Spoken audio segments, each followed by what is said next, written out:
Wee wee. I was mentioning to Sav before we got everybody in that I'm starting to stare down the barrel of my session time. So I expect to put a lot of my free time into doing D&D prep so that I don't have to during session. Hmm. Pay it forward. Mm-hmm. Although I was doing the prep for these next few sessions and found a bunch of the scraps that I'd put together, and I was like, oh, right. I actually did some of this at some point. Good job, past me. Nailed it. Yeah. And then in some other ways, I went in an entirely different direction, and that was stupid, but we'll work with it. I'm still waiting for that moment. When we were running the last time I DM'd for the guild game, I had made this sort of like possessed circus carnival side quest that's going to take place like under a big top, and like all of the illusions and stuff were actually like demonic pacts performed by pact warlocks. It was just going to be like a fun 2 or 3 sort of day diversion from the main quest, but it never came up organically in that game, and I tried to shoehorn it into the other game that I DM for with IRL friends, and it hasn't come up there. But like I have a 3-day module basically now that is just highly polished, and I'm just waiting for the day where I get to go, oh, circus time. Nice. Excellent. Or, I mean, like, that's a pickup game, right? Like, oh, we'll just run like a 3-game small campaign for a bunch of first timers or something. There is some interest in the guild. It's just no harm in having a few things always in the tank a little bit. Well, while I still have something in the tank, let's get started proper. Let's do And it. uh, Let's see if before we I can get to, save Sav. I think we'll be okay. Staring at a burning building. Uh, Before we get to the recap, I want to check. Uh, John and Meg, you both were able to watch what happened last time. Mm-hmm. Okay, because I was definitely making up every single thing that I did to try and make that work. It worked really well, actually. Excellent. Now, if you asked me how I did it, I would not be able to tell you a single thing. Well, this one is being recorded. We're live, so we won't have that problem again. Excellent. Thank goodness. I did it once. I never have to do it again. Yep. Fingers crossed. Thank you so much for making that work for us. Absolutely. So, this is probably going to be a good communal one, but of the people who are here, who remembers what we did 2 months ago? So, if I remember correctly, and my notes are correct, fire everywhere. We come to the scene of the giant storehouse. I guess um, our guild leader's like I guess baby. The thing that he's been working on for years now, and it's on fire. So we go in. It was Rayun, Tyrus, and X's character Morthos. And we go in. We're investigating. We're going into every nook and cranny that we can get. We're saving people left and right, and we're finding evidence of I believe it was barrels that were exploded from different parts of the building, and it created a lot of structural damage, which left the the upper the upper stories inaccessible, but the lower basement levels were still, I guess, accessible, but you had to squeeze through like holes and stuff like that to get to it.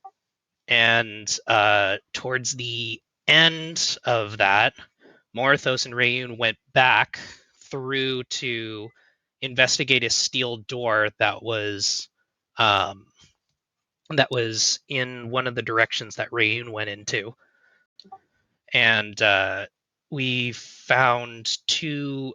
I believe it was rat people. They were scared and didn't really know what to do. They were ready to fight, but we somehow convinced them to to join us, and as that happened, a mysterious dagger went into the side of Rayun.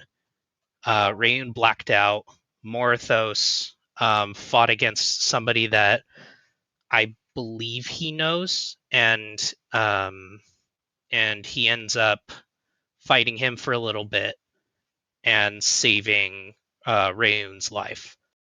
And I think I caught up with everything. Fantastic. That is definitely a very good summary, and I will probably be adding some other things. But Foob, you wanted to add anything to that? Absolutely not. Well, I wanted to at least give you the opportunity. I appreciate it, but honestly, I don't remember much. Well, that's why we do these recaps. So let's go over some other salient points that we missed. First off, very important. Before you guys even went in, Ranmar saw that things were going down and immediately summoned a pair of watermelon elementals, known in parlance as watermelentals. Watermelentals. I did really enjoy that. Yeah. This is important, not just because they actually played into the story here in a little bit, but also one of the first things that I put together for this campaign at all was there was a point in John's game where we went into a big room and somebody summoned a bunch of water elementals, except when John described it, he stumbled and said watermelentals. Nice. And that got stuck in my head, and I was like, yeah, watermelon elementals, of course. Watermelentals. Yeah. So I've had that token made for about a year now. So a pair of watermelentals ran into the building, and the party followed suit. Pretty early on, everybody kind of split up and looked around, which was great.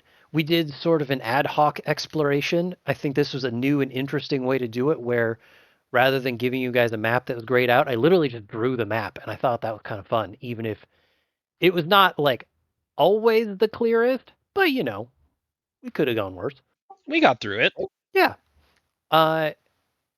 Of note, first, really early on, a few of the party members ran into Culinarian Guild Counselor Gogra, big old brutish orc, in his chef gear, pulling, dragging, and carrying people out of the fire. And it was a very quick conversation, but he sort of just looked at the lot of you and said, "There's more, go get them." The party did, and also witnessed a big battle going on that first floor between the watermelentals and some fire spirits that were causing some problems. The party actually intervened, which I didn't expect, but started like sniping from the cover of a bunch of fallen rubble in a doorway and turned the tide of the battle so that both watermelentals lived. That was really cool. And with that was able to break into a back room where they were able to save a few more people. There were a few more fire spirits as we went, but because the party had done such a good job of saving the watermelentals, they just kind of crushed it. It was awesome. That's the majority of the upper floor. On the bottom floor, there were a couple things that I think were worth talking about. The biggest one being that you did save rat people. That is important. But the attacker that pretty effectively dealt with Sav, kind of surprised on that one. In the chaos of it, I was kind of hopeful we'd have X here for this so that he could describe it better, but same as last time, Morthos got a good look at the assailant and saw that the assailant looked like someone that he knew. And on that person's person was a small pin of a golden dagger. Pretty quickly after that encounter, everybody broke into the office to save the rat people and got out of Dodge. That was roughly the end of the session was around there. I think the ambush was the last bit. I just realized I'm not on push to talk. So I tried to get my cat off my lap, and instead I just stopped talking to you all. So, that's where we... And then I thought I was on push talk again. Great. Rot. Ooh. I'm a little out of practice is all. It's all right.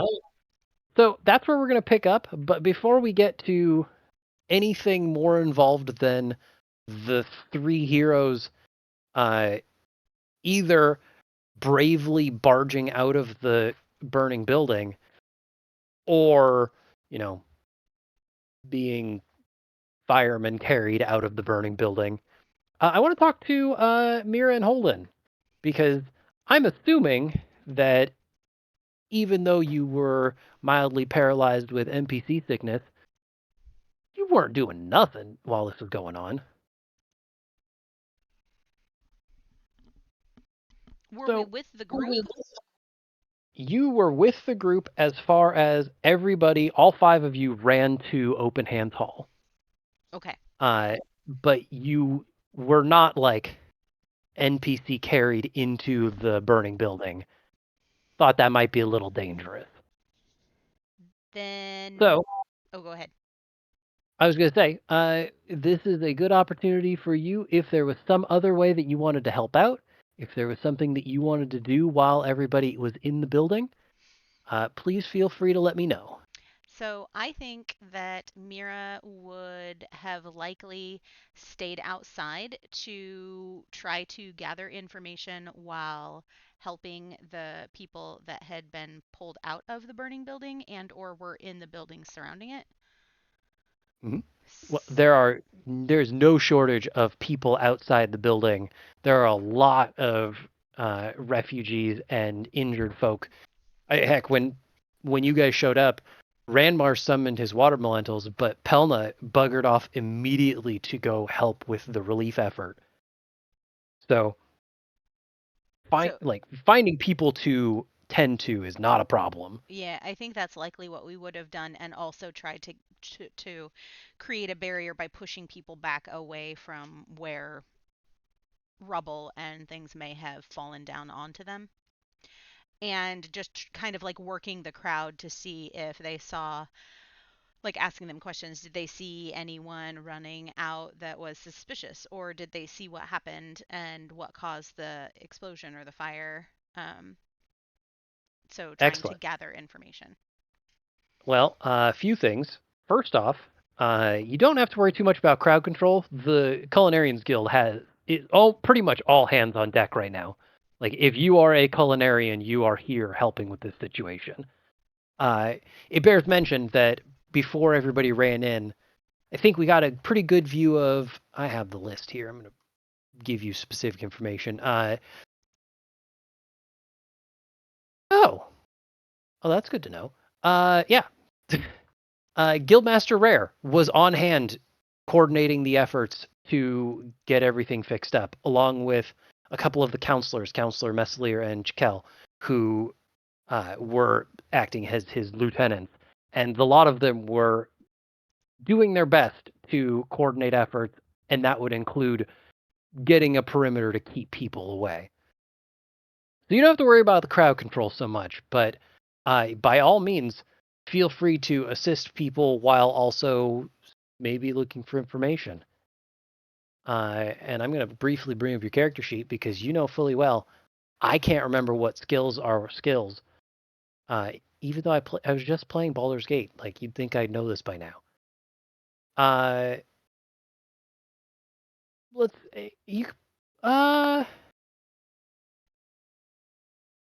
if you did an insight roll? Which, by the way, brings you another point. Feel free to roll the insight roll yourself. No reason that you guys can't roll dice. Rolling dice is fun. Okay. While you do that, Holden, what are you up to? Oof. Imagine I wouldn't have strayed far from Mira. Probably sending Glitch in and out of any of the nearby areas that are on fire, just to make sure that everybody evacuated, help with the cordoning off of things. It seems like that's all well in hand, just offering to help out when I can, and then as soon as Mira is satisfied that the immediate vicinity is secure, I'd like to go after our friends. But I wouldn't leave her. That's fair. Okay. So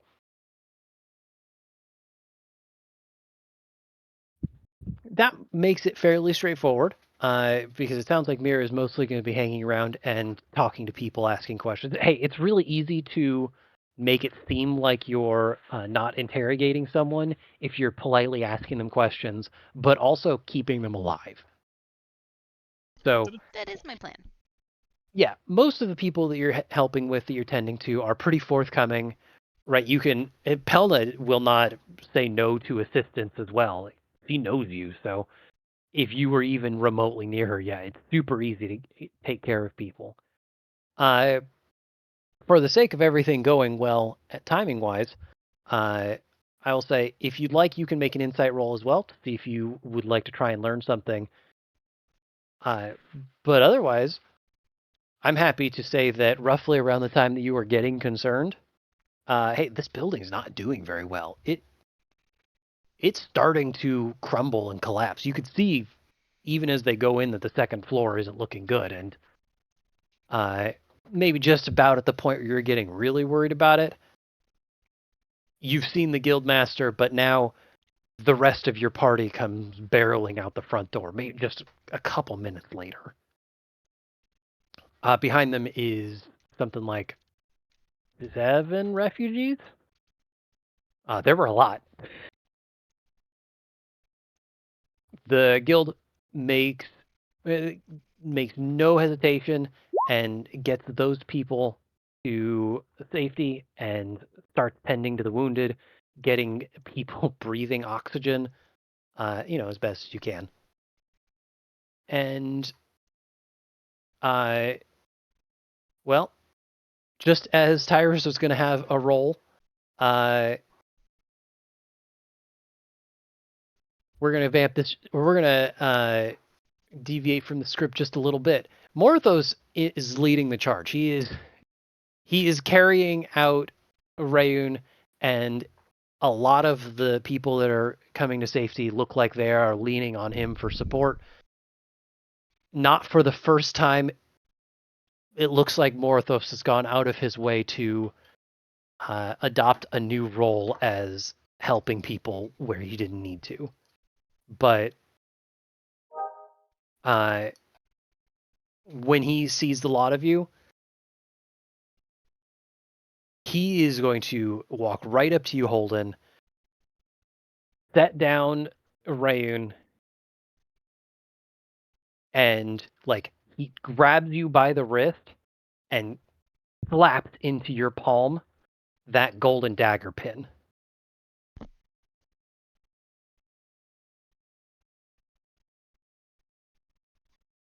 Thanks, but I'm kind of seeing someone. Do I recognize it? You know what? Yeah, absolutely. It was pretty open when you guys found it the first time.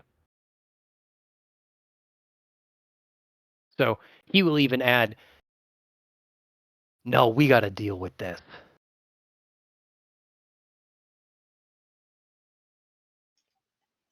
How? Looks around, points at the guild master, points at the fire. I don't know. But I bet we think of something.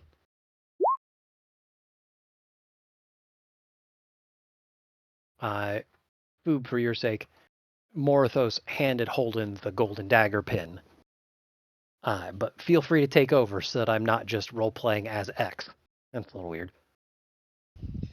So you'll have to forgive my gap in memory. Was that related to the same small metallic pin that was used to mind control the farmer? around that time frame, but that was the end result of the carriage chase, which happened right after the farm. Like, as you were leaving the farm, you saw the carriage and started the chase. And there was a smaller, I think, dwarven figure who was wearing that pin that was driving the carriage away. Okay. I remember that it had something to do with maybe X's backstory. He was pretty secretive about it, and I couldn't remember if it was part of the farmer subplot or if it happened just right after. Thank you. Yeah.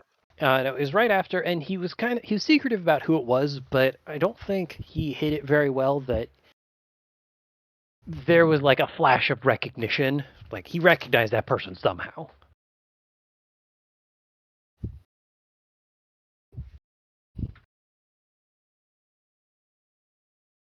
So,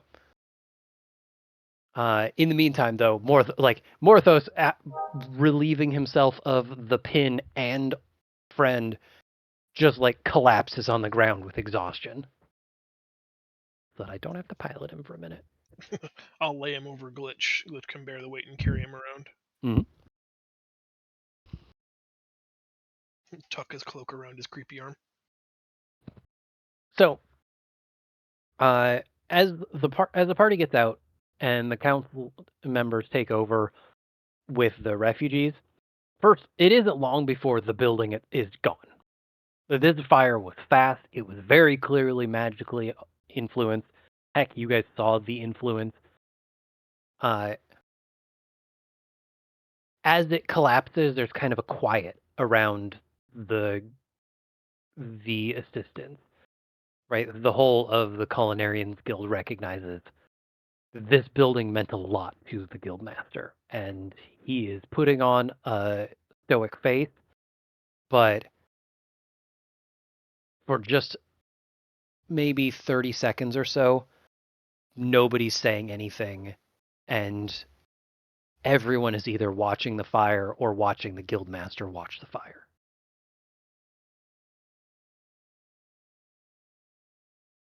Around you, what breaks that silence is Ranmar getting a little close to the lot of you and saying, once you guys get patched up, you should probably go check in with Racklin. He should be back at the guild hall. We'll make sure that everything is going well here.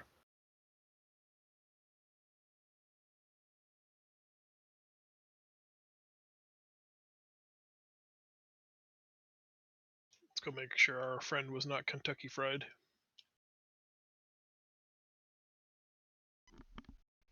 Do I'm with you. Let's go. Fantastic. Right behind you.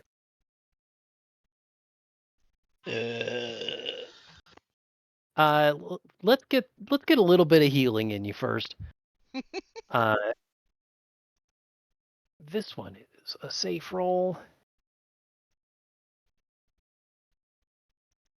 I just have to do a little math. Excellent. Pelna takes a moment to take care of you specifically, Rayun.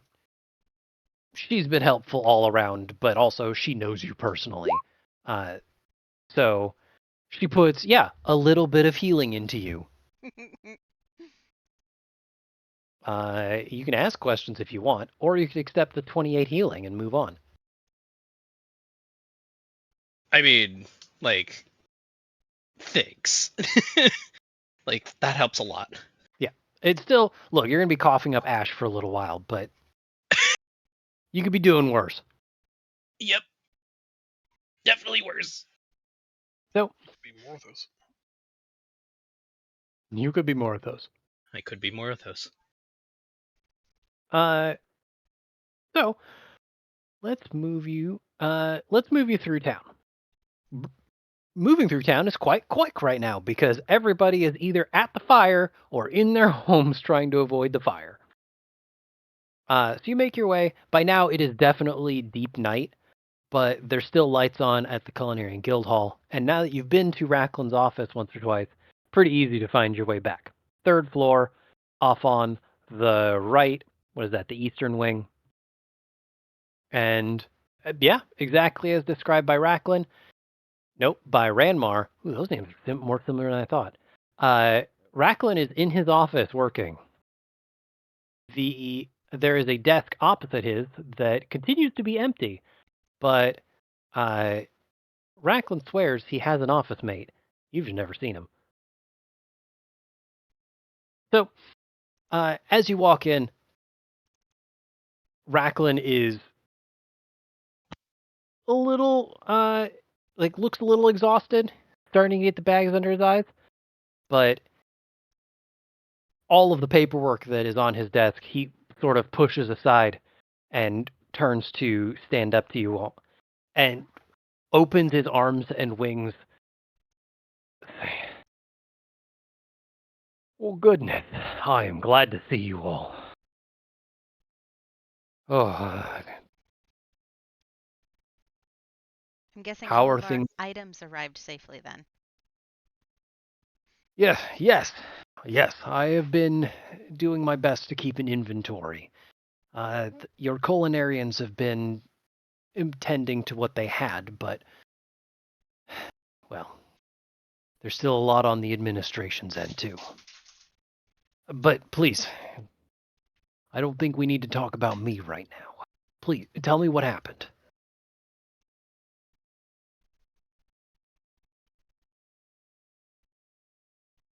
At which stage of our journey? Might be the most appropriate question. You have met with Racklin. You met with him before you met with your culinarians while you were on the Emerald Dawn. But we also So, intentionally didn't share some of the information that we had collected from our travels that with him. is definitely true. I just wanted to make sure you do. Oh you yeah, have I remember him. Yeah. I just wasn't sure if we wanted because we were concerned that the communications might not be secure. And we also had some questions about who he was and whether or not he was trustworthy. So, yeah, there are portions of our travels that we have not shared with him. That's true. So, is he asking specifically about the burning building, or is he asking Yeah. about our travels back to Porta Maria? He will definitely add in that tail end of okay. tell me what happened at the hall. Well, it was on fire. And oh, sorry, Ash. Hold on, let me step away. Sorry, Raven's a bit of an asshole. I heard that. I'd heard that the fire was in Open Hands Hall. I imagine the Guildmaster's not going to take that very well. But we can rebuild buildings. I'm glad to see that a lot of you are taken care of. Mostly, anyway. And he looks over at Ray and still having an asthmatic fit. Well, seeing as how I had a close encounter with death, but thanks to Morithos saving me, I was able to get out with limbs intact. But Good. lungs are still ashy. Well, you should know that while the God's Feast is still going to be far and away the most important thing for the city as a whole, the Culinarians Guild will absolutely want and need to investigate this. I don't imagine that this was a natural fire. Too fast and too loud for that. It definitely wasn't. What is your theory? Have you heard anything? Oh, I barely know that it was Open Hands Hall.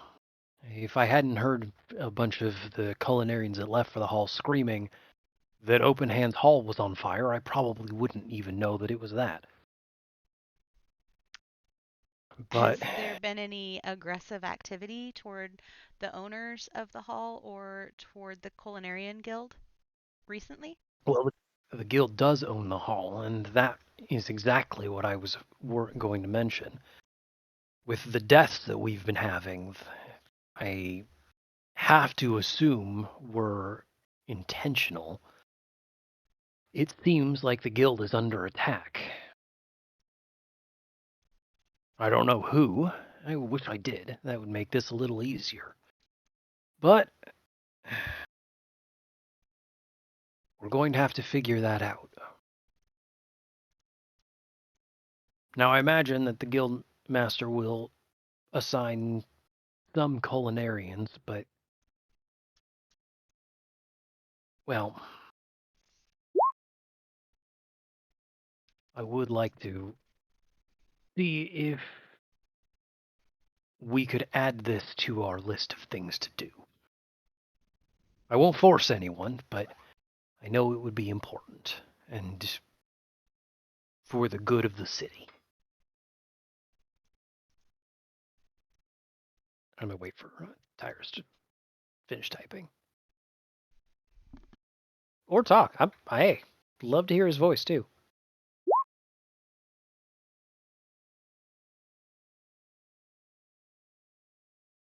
I have dogs barking in the background, sorry. Yeah. I respect that, but also, don't be afraid. Most of this call has dogs. Could be worse, could be babies. Mm-hmm. Ha! Burn, Morthos. Mm-hmm. Mm-hmm. Well, as much as I would love to point a finger at the local death cult, to my knowledge, we don't have any on hand. There might be some on one of the neighboring islands, but Forza Maria's crime rate, I'm certainly not going to say it's zero, but it's been doing pretty well. And we've probably had more murders, especially of Culinarian Guild personnel, in the last few weeks than in the last several months. Years, maybe.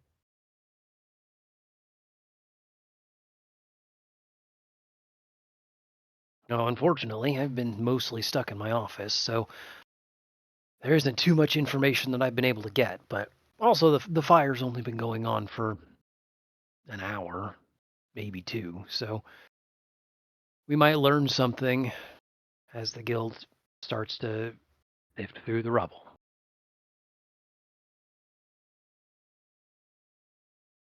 I mean, unless you saw something, I'm assuming, based on that cough, that you were there, and at least a few of you look awfully dirty. So, if you were there and saw something...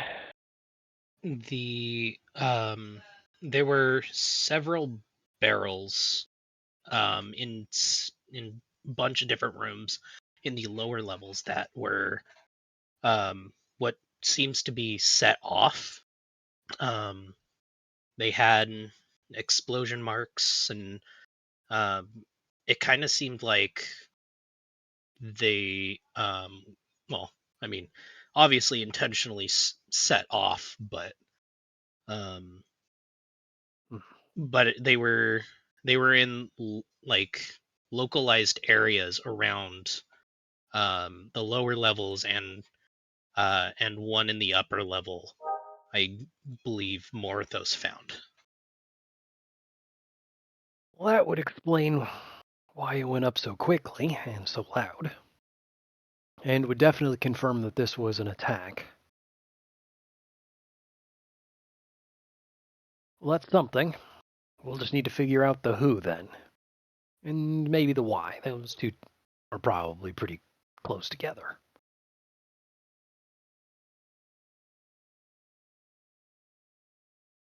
All right. Well, we'll see what we can do then. I'll keep an ear to the ground and see if I can learn anything, and I'll let you know. And this is about the time he is cut off by a sharp knock at the door. 2 bits. He looks over and, with quite a bit of genuine surprise, Come in, please.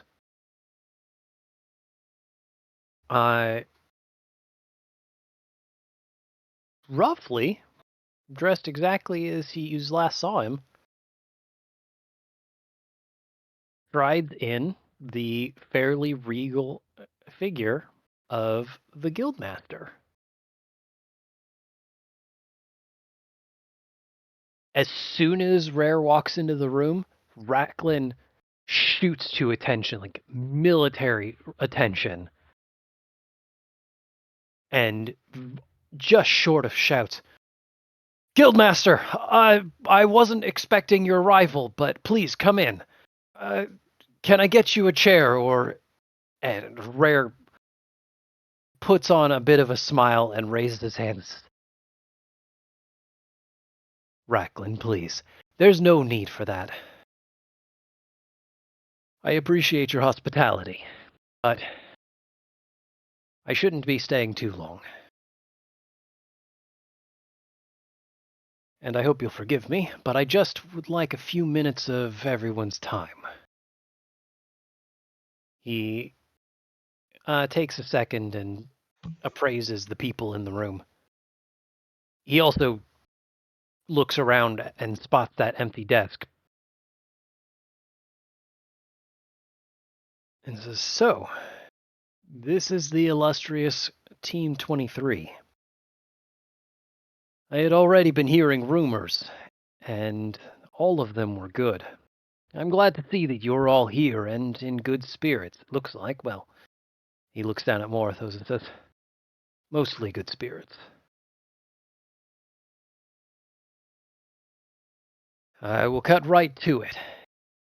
This has been a difficult night, but as he was receiving treatment, Gogra mentioned that figures matching your descriptions had exited the building after saving several of the refugees.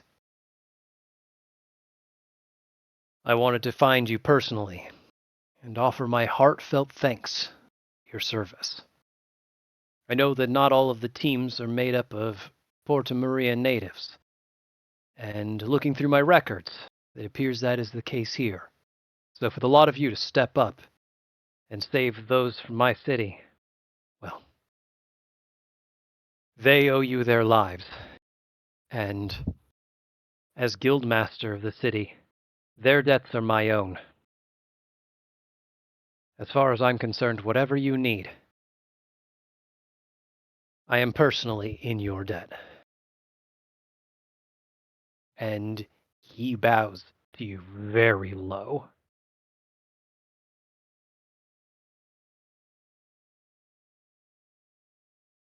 When he comes up, a bit of his more traditional roguish smile is on his face. And he says, "I had heard rumor that the lot of you were taking advantage of some lax rules and taking on a second Culinarian. Very brave. But if you can pull it off, very impressive. And I hope to see tremendous results from you when it comes time for the feast. How has your time preparing for the feast been going?"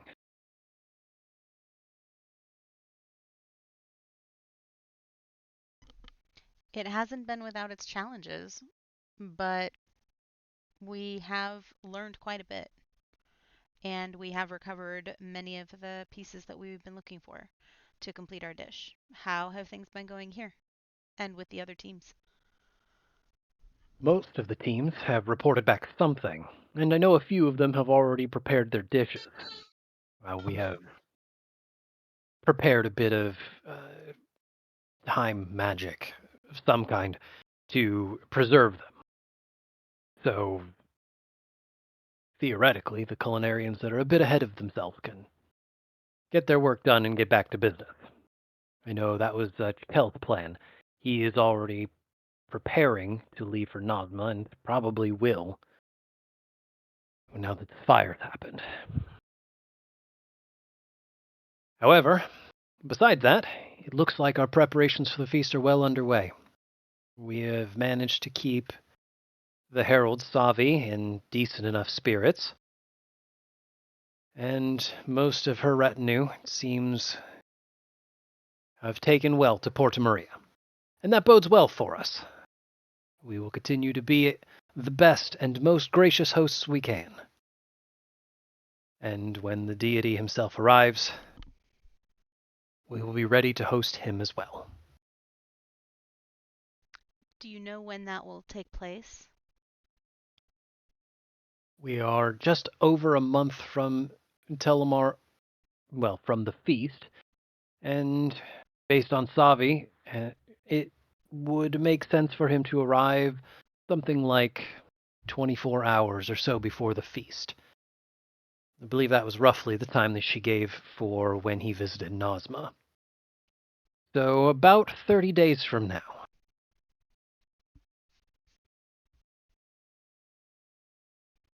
Has all of the information that we've gotten from Telemar come from the Herald, or does anyone have first-hand experience with the god?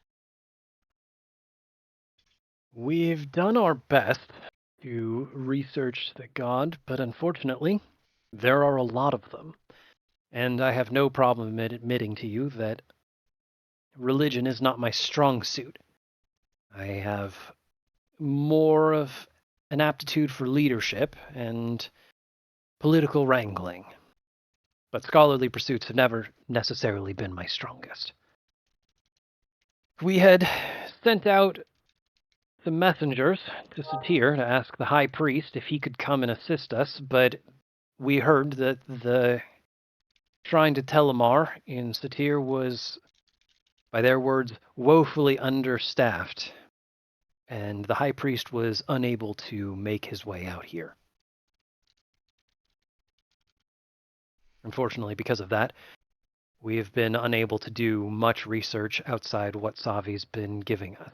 But having his herald on hand has made at least some of the preparations much smoother, even if she isn't always my favorite company. But please keep that between us.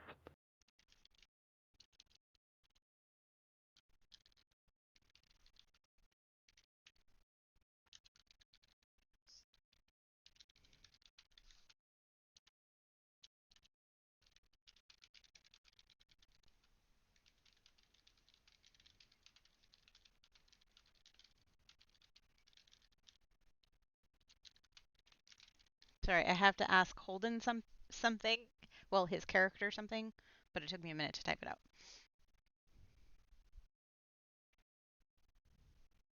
I was wondering because I was like, nobody's saying anything. I'm starting to get nervous.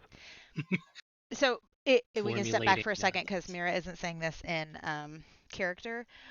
We actually had the thought based on the conversation with the acolyte that Telemar may not actually be an aggressive or vengeful god, but we didn't know what to do with that information, and it sounds like nobody here can confirm or deny whether or not that's true. So we may actually have information that they don't have, but I'm not sure if we should share it at this point because I know that we're also here. I would have shared some information, but not all of the information, that we are looking for a mole within the Culinarian Guild, specifically who set up Primrose. I'm going to jump in real quick because I am very aware of the fact that you have not told a single person from Porta Maria that information.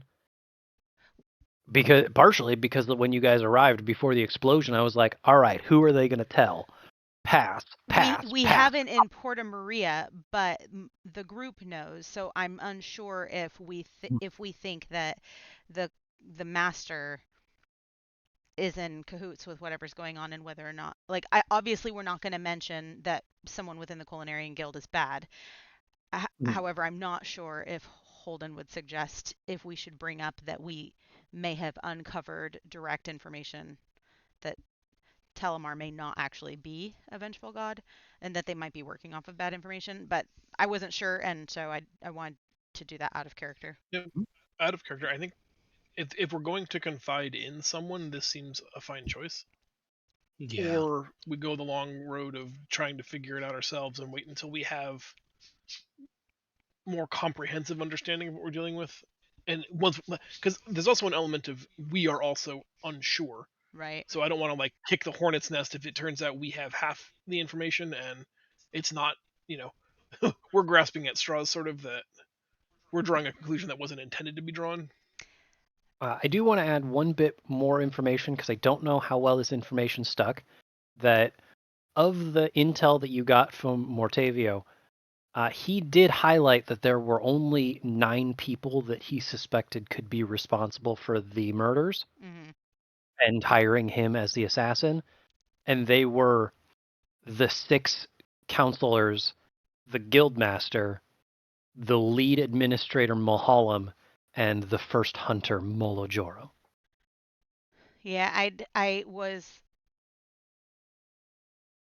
asking what part of our journey Racklin was asking about because I thought maybe we might confide in him a little bit before Rare came in, but I definitely don't want to say anything in front of Rare.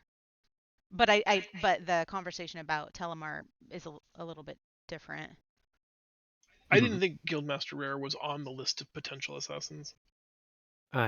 He was, specifically because there were only 9 people that had access to that book, and that it was those 9 people. It's basically like the highest up of the highest up. Radical thought then, while he's here, let's just confront him as though he is the assassin. Well, See what kind he'd of be reaction we can get from him. Financier, but we don't right now because the contract is still open. He doesn't know that the contract isn't being fulfilled. Oh, and you would rather keep that? Right. We can't. Well, we can't. We can't show our hand, as it were.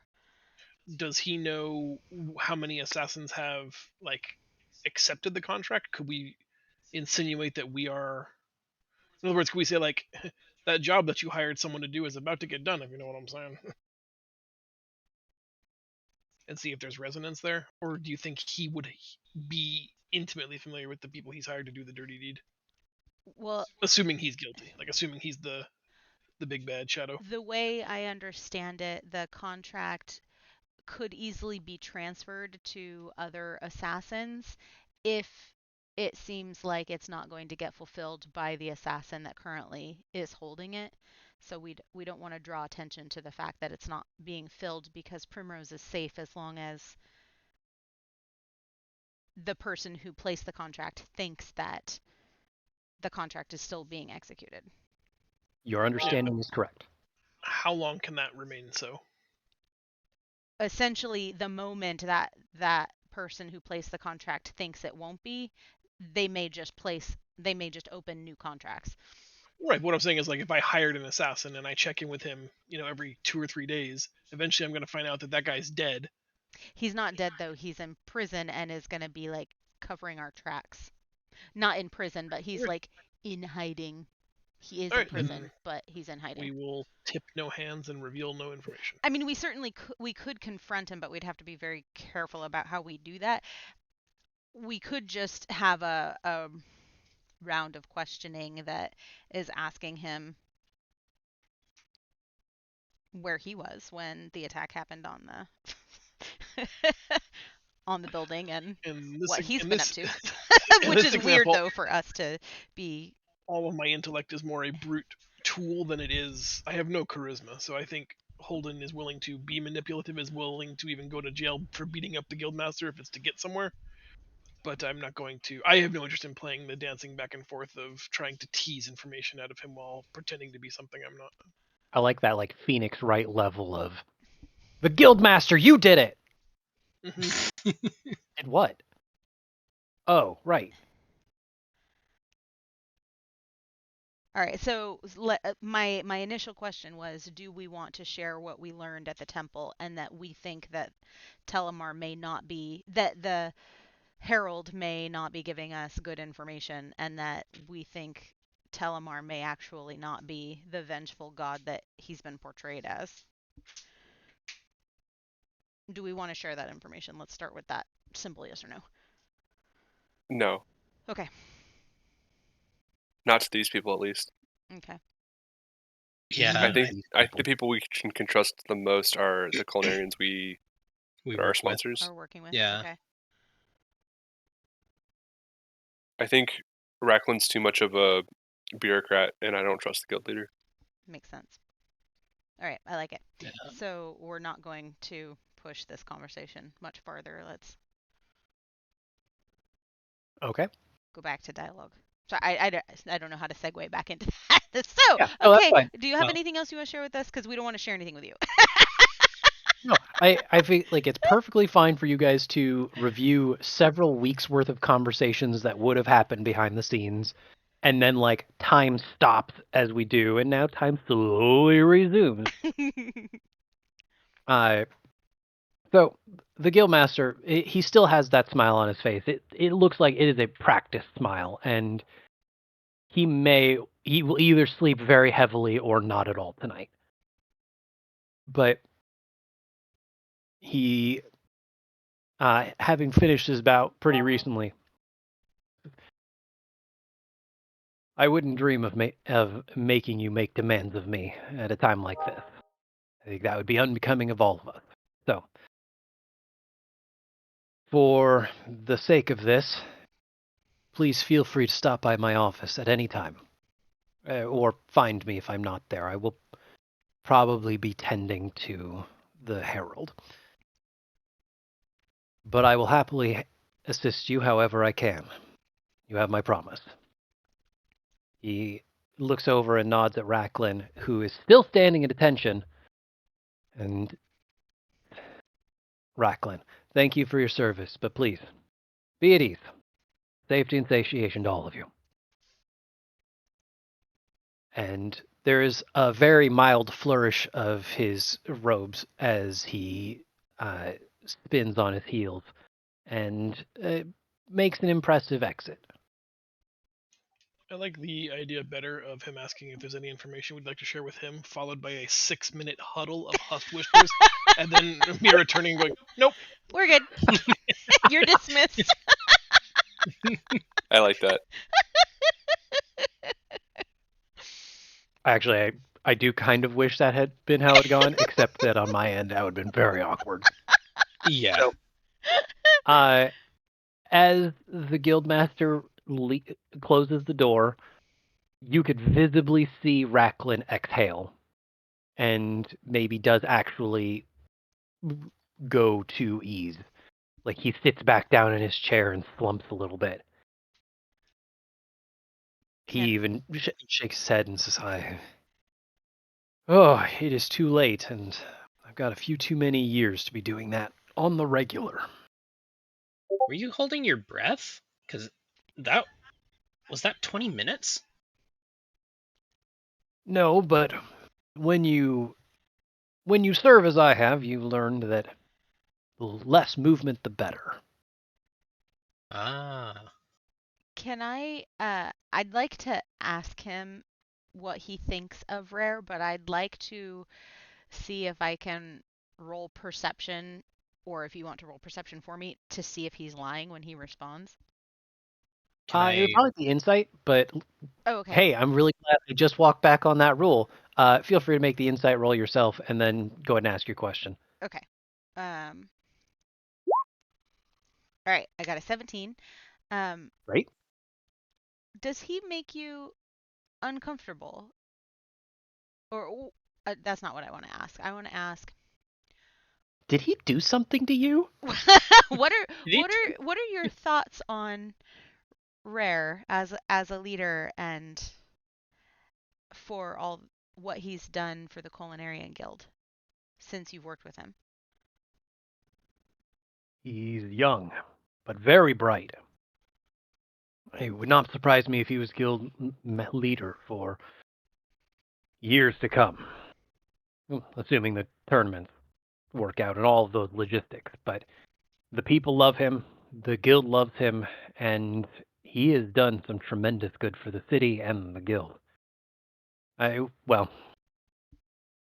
He did found Open Hands Hall, and I imagine that once the embers have cooled, he will seek to have it rebuilt as a way to feed the population, regardless of income. But also, he was responsible for reopening negotiations and communications with our two, well, southeasterly neighbors, who otherwise tend to keep to themselves quite a bit.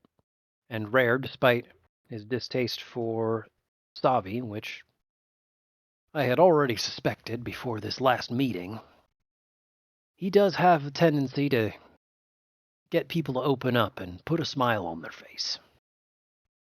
Except for you. No, well, forgive me for that. That's a personal thing. I come from a fairly strict, upright upbringing. My father served in the guard, and his father before him. All very straight-laced, by the book. So you pick up on those mannerisms as you go.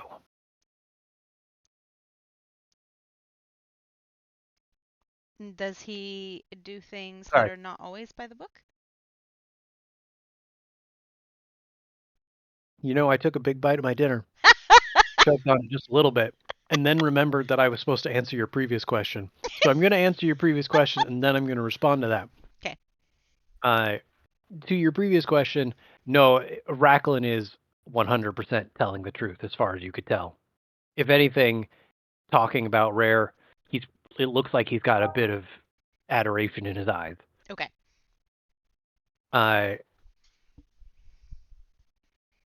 As for your question, he says, well, when it comes to new blood like that, one of the first things they tend to do is throw the old book out the window. And that can be good for an organization that's been around as long as the Guild.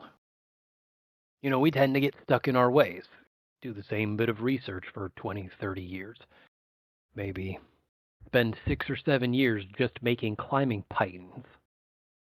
But every once in a while, it's good to shake that up and get new blood. That's part of the reason we have the tournament in the first place, to give everybody an opportunity to have a voice if they have the skill to back it up.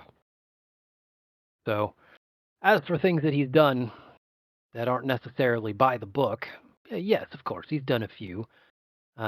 Maybe given a gift or two to the Relimi procession that other guild masters might have held back on. But overall, I think it has been far and away for the best.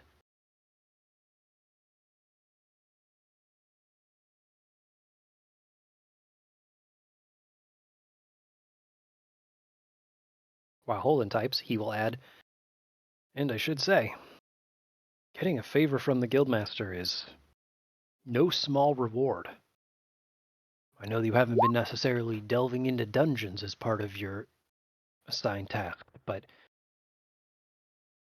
a favor from Guildmaster Rare himself, that might be worth more than any crypt's worth of loot.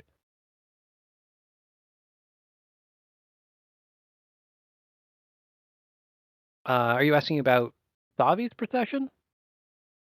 Yeah, I don't remember the name of that. It He was was more. giving to like a charitable organization, and I just realized it was a proper noun. I didn't remember. Sorry, I thought I completely understood that question until the charitable organization. Are you talking about the donations that Rare was making? Yeah. He was making.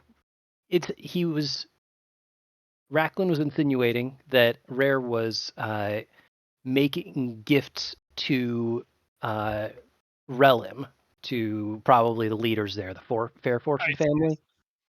And the gifts that he was giving were maybe more generous or of a type that... The previous guildmaster had done. Yeah. Sorry, I misunderstood. Gotcha. Yeah.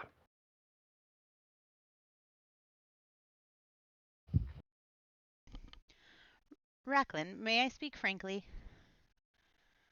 I would love nothing more. Is it possible for any of the culinarian leaders, including Rare, to be working on a personal agenda that is contrary to the culinarian ideals?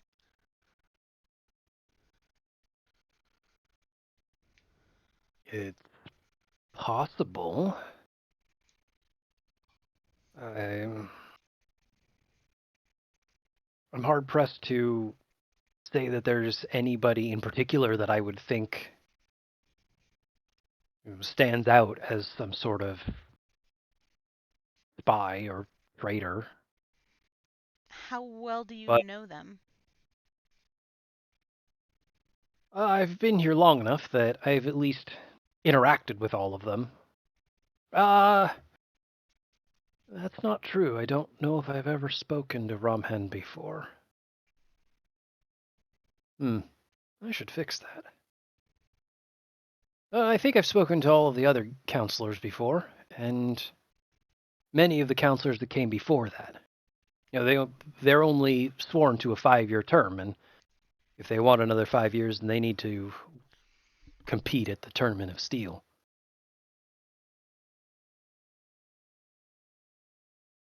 Why? Sorry, that came off harsh, but do you have reason to suspect foul play?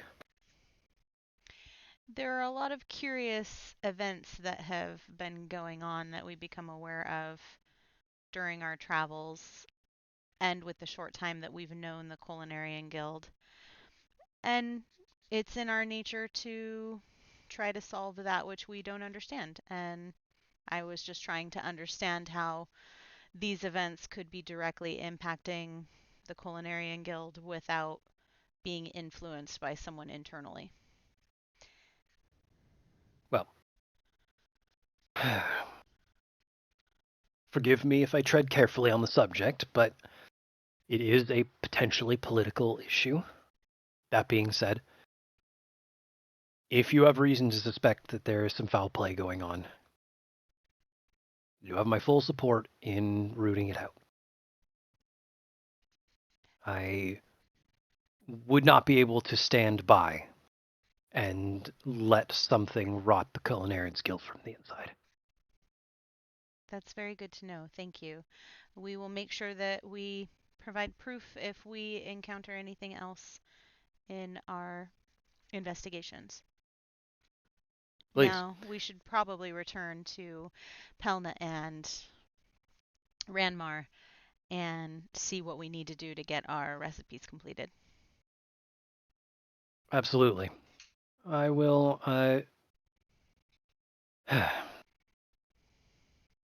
I'll think about what you said. And if anything comes up or comes to mind, I'll let you know.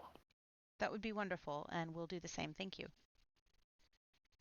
Absolutely. He gives you a nod and escorts you to the door. Yeah. With a gentle click, you guys are out in the hallway. Are you headed straight to Ranmar's lab then? Oh, I don't know if that's the plan. I just wanted to get us out of there in case I overspoke. That's fair. I did like that we spent a lot of time going, man, I don't know if we can trust anybody, including this guy. And then you were like, yeah, but what if we trust him a little bit? Just a little bit. Hey, I just asked questions. I didn't infer anything. Hey, bro, I'm just asking the questions. Okay. Tyrus and Rayun, do you have any? I don't remember clearly like what the rest of the conversation was and where we were going to go and what we were going to do when we got here. So. Well, the first thing was to talk with the culinarians that we were working with, and we got our next assignment, if I remember correctly. Yeah. That was basically it, and we were told to stay put because there was because we had a our encounter with our friends on the Raptor Isle. I can't remember the name of the island, but with the mom that wasn't a mom but Right. claimed that she was a mom, that whole thing. With Kozu? Yeah, with Kozu. Mhm. I know that we had some issues with that, and coming back to this place has like, I don't know where the status of that case is. That would be my only thing to probably get settled, but Okay, so we have that, and what was the other mission that we got from the chefs? it was, if I remember correctly, the I think it was, what was it, flank or something like that? Yep, the Horifex flank. The Horifex, yes. That happened a few sessions ago, but I probably should have added that in the recap. Yeah, do we That know where to get that? You don't know where to From get that. Horifex. From Horifex. Duh. Well, Smart probably ass. on its backside. The I think this was actually the thing you were talking about when everything exploded. Yes. Was you mentioned that, and Ranmar had said, "Hey, I will keep an eye out for any reason for you guys to go hunt a Horifex, so that we know where to look." But I don't think there are any active contracts out for one. Well, I guess we can check back and I mean, if we're check back and standing see if right they've heard outside of Racklin's office, we could just knock on the door and ask him. Yeah, true. I'll do that. Okay, yeah, Knock, knock, knock. sure. He opens the doors. Rayu, Well, just poke your head in. Hello? Rayon, yes. Did you forget something? Yes. Are there any jobs to go for, like the Horifex or anything like that? He nods and right. You did mention that you were looking for a Horifex hunt. I did a quick search of the active contracts, and I didn't find one that was open. I'm gonna peek my head in, like right over Rayun's shoulder, and just say, "Do you happen to know where we might find one, even if there isn't an active hunt?" I don't. But if need be, I'm happy. I planned on doing some research and seeing if I could get you one to hunt. That would be wonderful. Don't worry. Yeah. That is on my list of things to do. In the meantime, do you know of anybody that would know the whereabouts of that? Possibly the first hunter, but goodness only knows where he is. Maybe the second hunter, but now that you mention it, I don't really know where she is either. Do they have sending stones, or a way for us to communicate with them? The first hunter prefers if nobody communicates with him, long distance or otherwise. Mark of a But great how leader. does the second go? Yeah. Hunter's mark?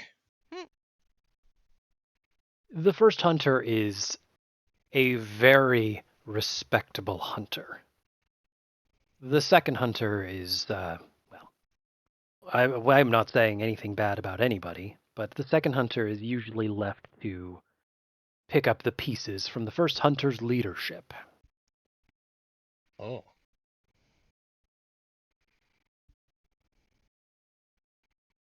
If you like, well, probably it may be a day or two, but I might be able to get you some time with the second hunter. That would be wonderful. All right, not a problem. Anything I can do to help? Is there anything else? I think that was it, right, guys? Yep. Unless he can help us with our legal troubles with Kozu. Hey, maybe we don't even mention that. We stole a kid. Technically, we're wanted in a couple cities. Don't And worry Racklin about just it. goes, We didn't What? steal him. We liberated him. We liberated him. You're adventurers. Of course you're wanted somewhere. Somewhere, yeah. From his legal guardians. Hey, at least we're not murder hobos. Absolutely. Gosh, that makes me happy. So, let me pitch this another way. Is there anything else you guys would like to do before we end the day? No, or we'll just go back to our lodging, or are we sleeping on the ship? You have access to lodging here. You could stay at Ranmar's, or you have some sort of lodging here in the guild hall. Alternately, yes, you could absolutely sleep on the Emerald Dawn or your other ship, the Pinion Breaker, which I think you renamed. I don't remember what too. Not a slave ship. Not a slave ship. Not a slave ship. That actually sounds right. Yeah. The Nass. Okay. Full rest? Or long rest? Yeah. Long rest. That'll definitely be a long rest. Not your first. I mean, heck, you've been sleeping on a ship. Well, depending on how well your characters sleep on ships, I don't know, you might get a little barfy, but yeah, you get to sleep on a bed on land and wake up the next morning. I'm going to tick down this secretly ticking calendar. And no, that went too far. And we find ourselves in morning. You guys are well rested, but otherwise, it is still your opportunity to drive the story a little bit. We'll say for the sake of everyone leaving you alone that you probably slept on one of your two ships. I kind of wanted to sleep at, I think, or... At Ranmar's? Yeah. See what chaos he's up to? That's doable too. And then also catch up with my little friend Neko. Well, when we'll make this part quick. You guys shuffled into Ranmar's lab, and it was dead silent. There was no one there. It was quiet. There was not a light active. And it stayed that way until bedtime. Half because it makes that transition I just did a little smoother. Yep. So, morning time now in Ranmar's lab. You are awoken not to the noisy, mildly inconsiderate sounds of your crewmates, but instead to the smell of pastries and smells like cinnamon sugar. Like, yeah. I'm in. Downstairs, you find Pelna finishing up a phenomenally large platter of what look to be cinnamon rolls. Ooh. And Rayun, to your credit, Neko is right on hand helping. And like actively helping. Like is responsible for, it looks like, the frosting. That's an important job. That's a very important job. Seeing that people are stirring, Pelna has an enormous smile on her face. And I'm so glad to see all of you. Well, except for Morthos. He's going to be sleeping a little longer. But that's okay. He's earned it. Definitely. I think it's important that I stress how proud of you all I am. This is a small thank you, but, well, I can bake for you anytime. But you really did earn it last night.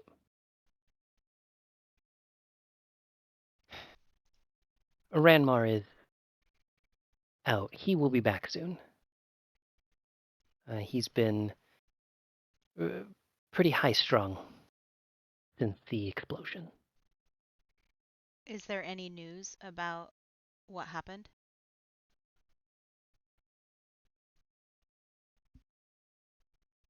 When we left, the guild was just starting to do their investigation. parts of the building had started to burn out, and so it was beginning to be safer for larger groups to go in. But we probably won't know for certain for at least a couple days. I think it was on Ranmar's mind to ask you. The door to the lab shoots open, and Ranmar walks in with 6 very large tankards in hand. 7. I did the math wrong. 7 large tankards in hand. Seeing you all, he actually kind of looks sheepish. I was really hoping to get back before you woke. Well, secret spoiled a little bit, but that's no problem at all. Pelna wanted to say thank you for your assistance, and I did as well. So,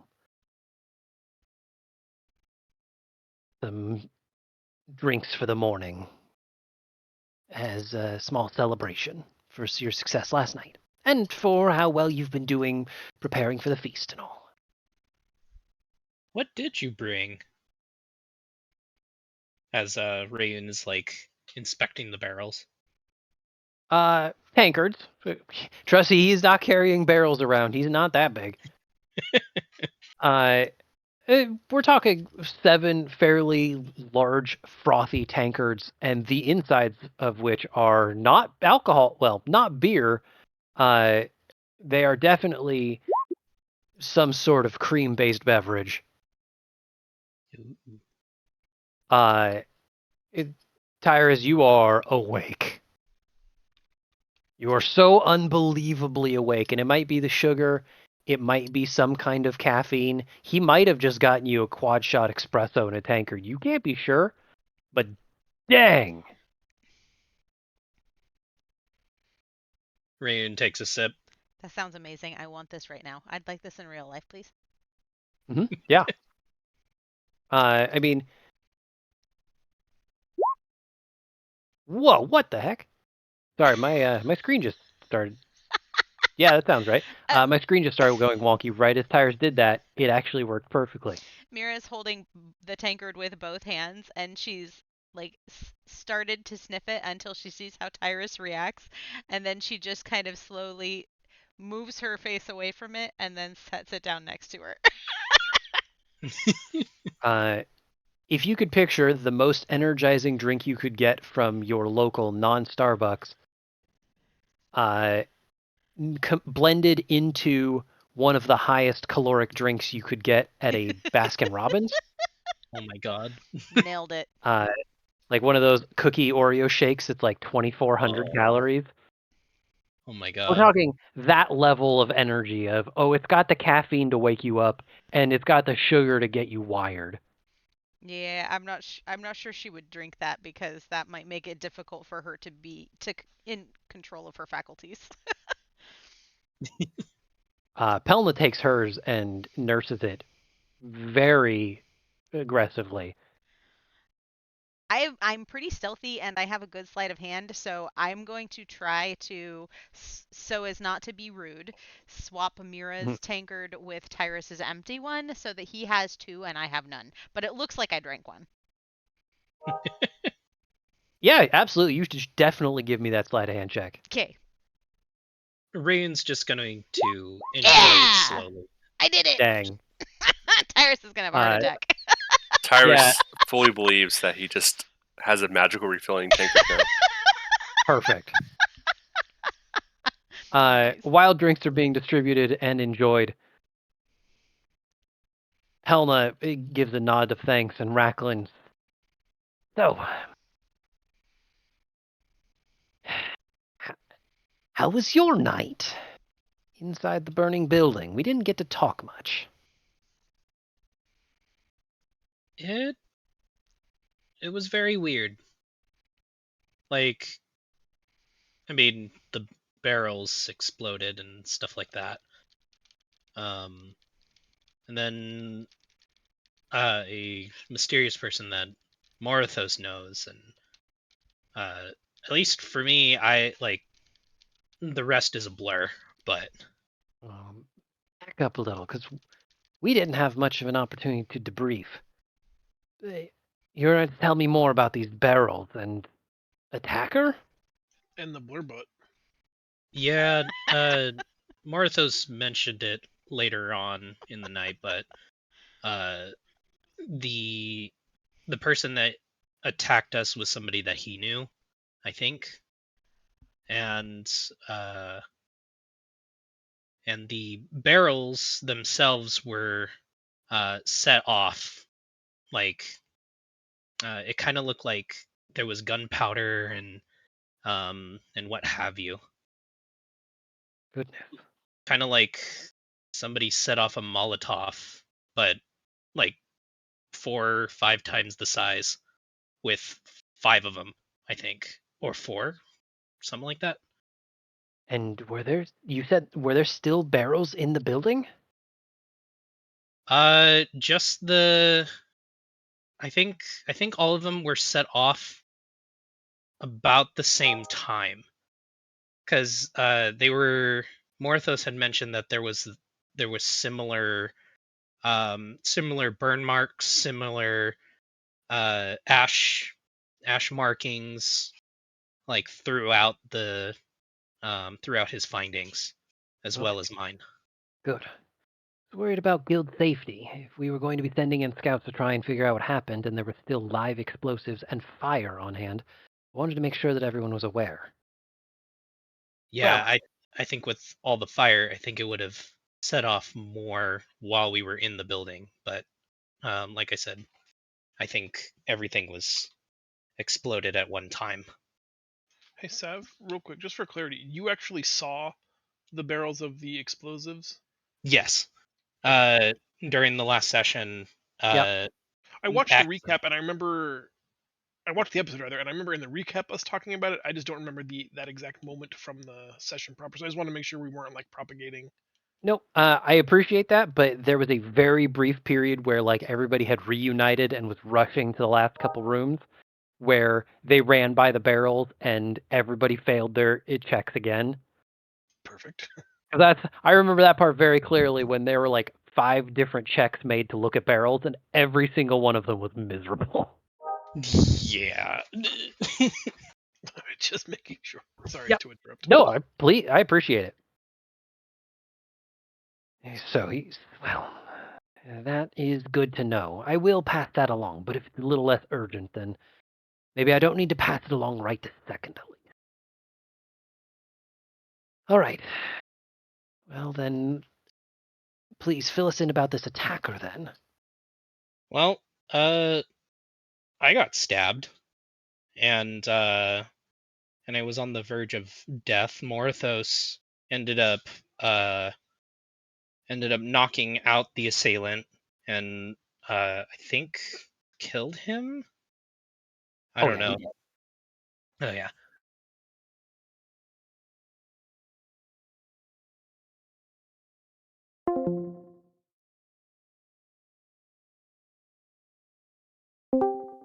Ooh. Welcome back. Sorry, for some We had reason a Discord dropped. we had a run in similar earlier in our adventures, and it almost ended up in the same way. I think that's all I can really say on the matter. Gotta be assassins. Does make for an interesting plot, but well, the shadowing doesn't help very much.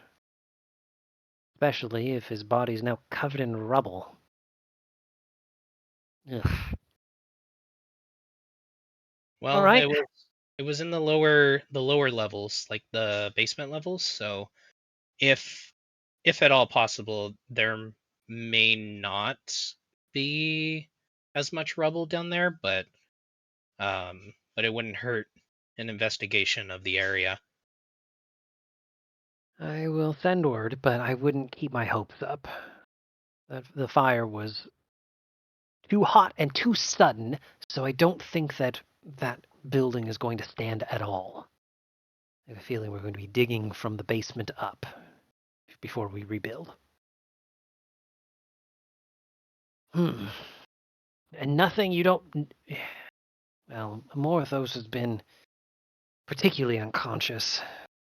We don't know who he is or who he's working for. Well, the assassin, not Morthos. I know who Morthos is working for. He's working for me. Yeah. We hope. I do hope, yes. Dum, dum, dum. But he saved Morthos' too many arm lives. is the double agent. Oh, goodness. Oh, goodness. Well, he saved a lot of lives yesterday. I don't imagine he's too evil. So at the very least, we'll give him that much trust. He is a hero. Well, that puts us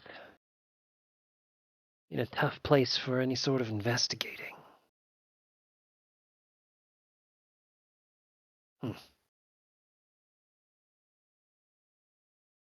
Well, I've got my pot, so at the very least, we can move forward with most of our recipe. We'll just need to make sure that we find that protein. You mentioned that you had Racklin on trying to find a contract to find one. So I will continue my research, but in the meantime...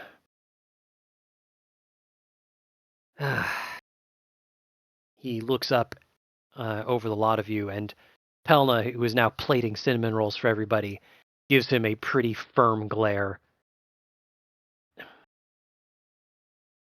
Yes, we should do the right thing.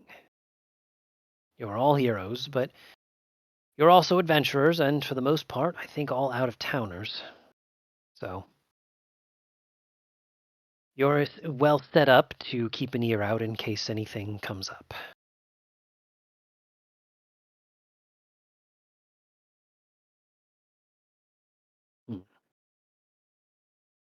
Well, if you've learned anything else that'd be of help while we try and figure out who did this, please feel free to let us know.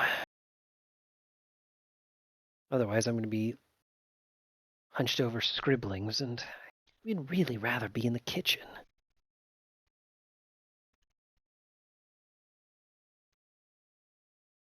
While we're helping with the investigations, and since we're going to be spending some time here while we wait to figure out where the protein can be found, I was wondering if you could tell us your thoughts on the current leadership of the Culinarian Guild, and if you think that any of them might have a personal agenda that's working against the Culinarian Guild ideals based on your experience since you've both been members for so long.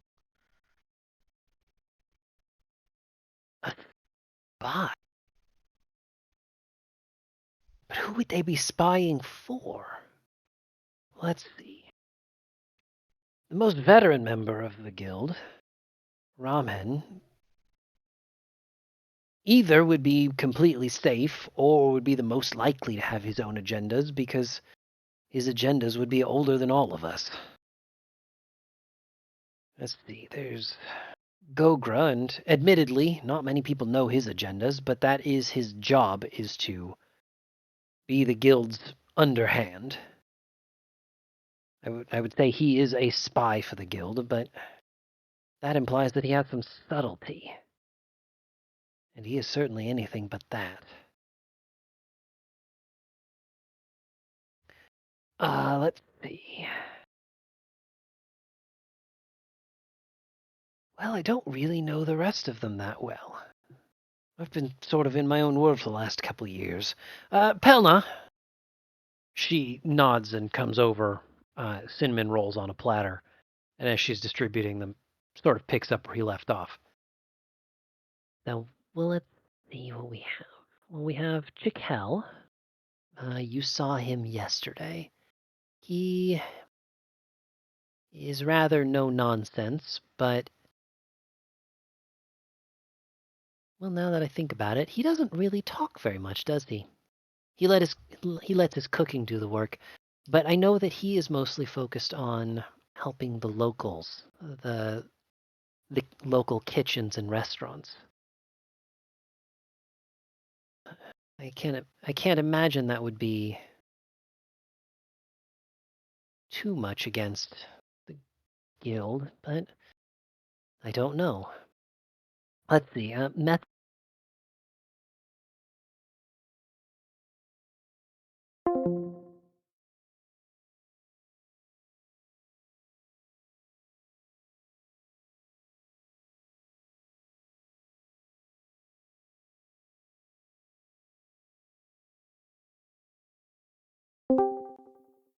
Nailed it.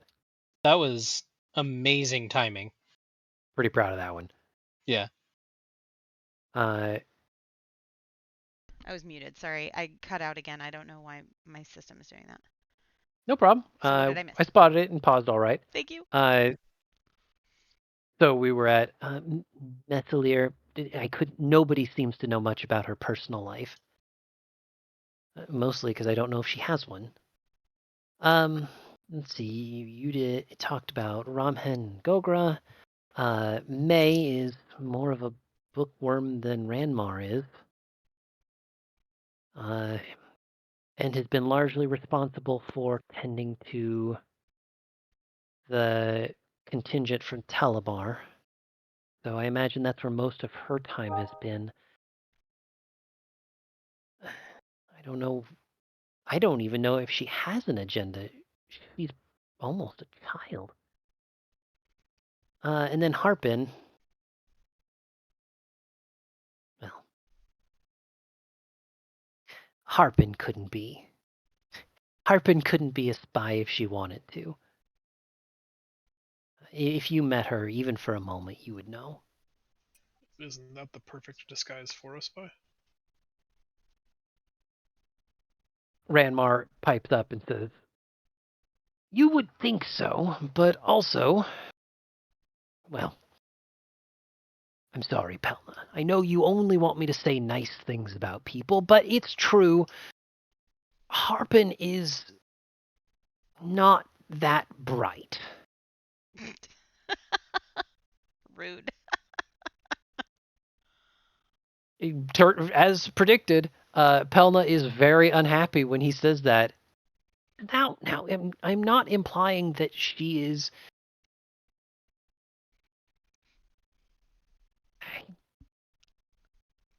There's something about her so bubbly and energetic that it's difficult to say that she maybe even fully knows where she is at any given time.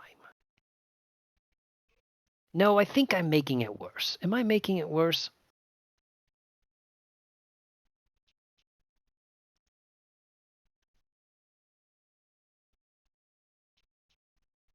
After a second or two, that is definitely a real awkward silence. Pelna says, "Yes, Ranmar, you're making it worse, but I at least appreciate your intent."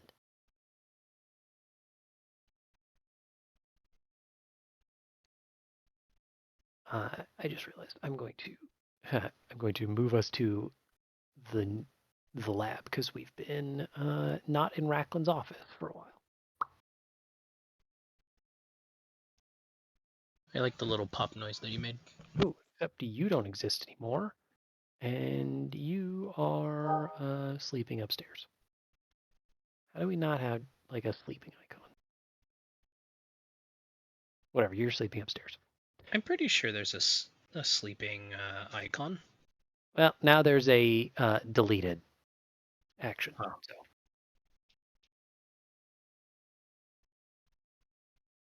So look, what I'm trying to say is, by all means, just talk to Harpin, and I'm sure that you will see as quickly as anybody else that she could not be a spy.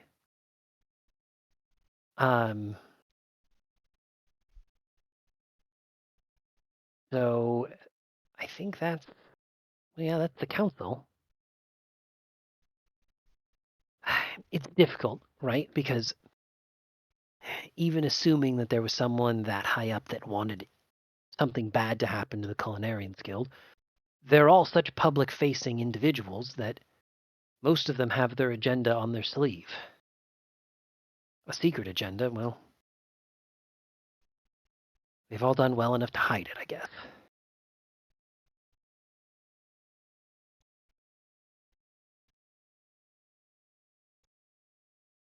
I should ask. Well, once I just went and blabbered as much as I could. Do you think that someone in the guild is causing trouble? There seems to. And more, Oh, go ahead. I should add. And do you have proof? Because I'm not going to go around throwing around accusations all willy-nilly. We don't have proof. We just have observed quite a few interesting occurrences taking place in and around the Culinarian Guild. And as outsiders, it's almost a little too convenient. Some of the things that we've witnessed have been almost a little too convenient to not be. Well, as the insider, please, feel free to enlighten me. And I'm not saying that aggressively. Not like the Harpin thing, anyway. I need to know, because if there's a problem, truthfully, I'm going to send you out to deal with it, while I deal with it myself in another way. So, tell me everything. We'd like to gather some more information, I think, first, but we will certainly keep you in the loop. Um, is there anywhere that you might suggest that we go and explore while we're killing some time that might provide fruitful in information gathering and observation? About the guild. Not much that I can think of that wouldn't be, well, suspicious. I'm also going to gesture to Tyrus and say, I think it would be best for us to go someplace where we can get him some fresh air.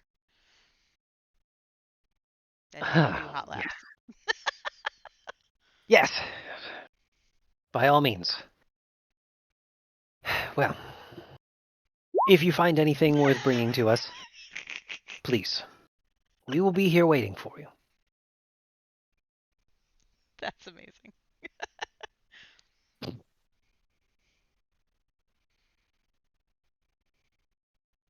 Speaking of the Zoomies, having finished service, as you guys are preparing to head out for the day, Rayun, you're stopped by Neko, who gives you a big old hug. Come on, you can't be leaving like that. You just got here. Well, I did sit with you. How have you been, though? How's it been working with the culinarians here?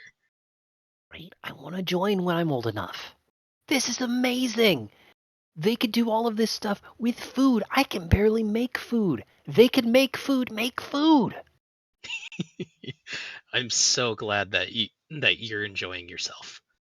It's been crazy, like really crazy. Raymar didn't want to say it, but Palma has said that she'd be willing to sponsor me in a few years for the Tournament of Steel. Could compete. Dude, that's gonna be great. I'd love to see you do that. Can't wait. What? Well, it's going to be a few years, but, as soon as I'm able. I would definitely love to see you in action. All right, well, then don't go off too far on any ventures, because it'll be a few years, yeah, if you keep saying that, but you gotta be there when I compete on the big stage. Oh, I wouldn't miss that for the world, little buddy. And I open my arms up and I say, one more hug before I go on the road. He absolutely obliges.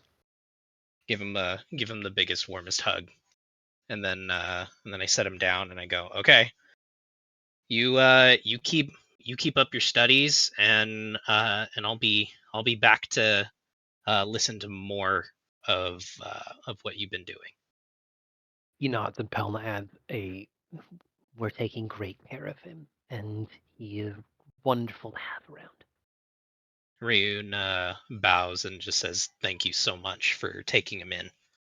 I appreciate it." All right, fam. You guys have an entire city at your fingertips. How would you like to handle that newfound freedom? Squish my fingers and a bunch of people scream. No, I'm kidding. Say that again. Well, he said we had the city at our fingertips, and I closed my fingertips. Sorry, Yeah. bad joke. No, Sav did what we in the deity creating world refer to as an evil god thing. Yeah. Well, Man, I have been creating a lot of deities lately. it's very interesting. But yeah, I haven't put together a perfect map of Porto Maria because, to be perfectly honest, making city maps is like the hardest and worst and most draining thing on the planet. However, you know of some of the major sites, and if you need to talk to a specific person, I'm happy to point you in that direction. Heck, the gardener happy to point you in that direction. I just would like to know, where are you going? What are you doing?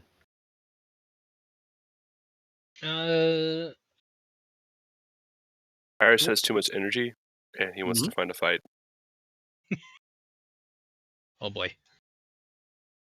We're off to find a fight. Okay. Let's see. Oh, how many requisition points do we have? You know, I was Uh, wondering. an infinite amount, because we have a favor from the guildmaster. That is sort of true. You could use that to requisition just about anything. I have it in my records that you have 4 requisition credit. Okay. Because I kind of wanted to look at that rainbow rapier.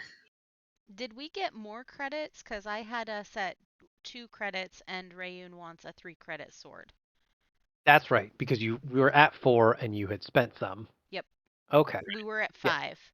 Now we're at 2. And Rayun has earmarked a 3-cost one. So we All need to right. make another mark. We could find, I'm sure we could find a quest or some kind of activity that would give us one. Mm-hmm.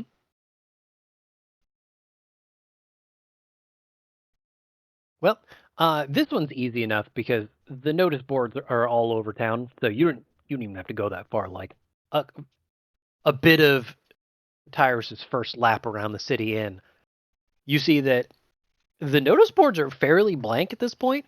Most of the notices look like they were covered up by notices talking about the fire and the explosion. And hey, if you were staying at Open Hands Hall, here's what to do now to like find somewhere to lodge, or here's where to get food. You see that the guild has already said we are just contracting with a lot of local establishments for food and lodging. It looks like they're going to put a lot of money into fixing that in the short term.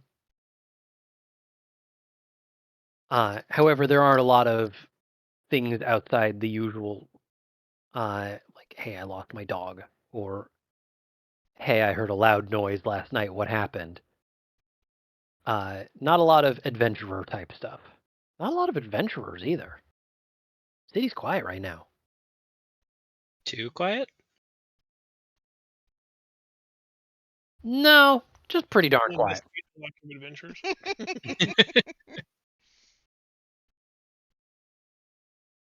Look, it's like wartime. Something bad happened in Nazma. We sent all of the adventurer-aged people out to go fight the war in Nazma. Now we've got all of the old people and the children here at home. And then you 5.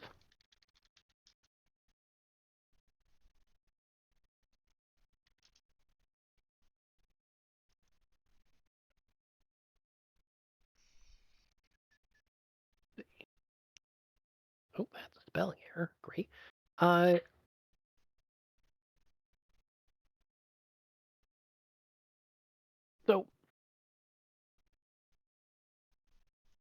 your laps around town seem like they sort of turn into like guard duty, which makes sense for Tyrus of both having a lot of energy and being a little listless. It would make sense to fall back into the soldier mentality of, hey, I was with the guard. Now I am freelance guard. Time to guard. Let's guard. And Let's maybe guard. be careful about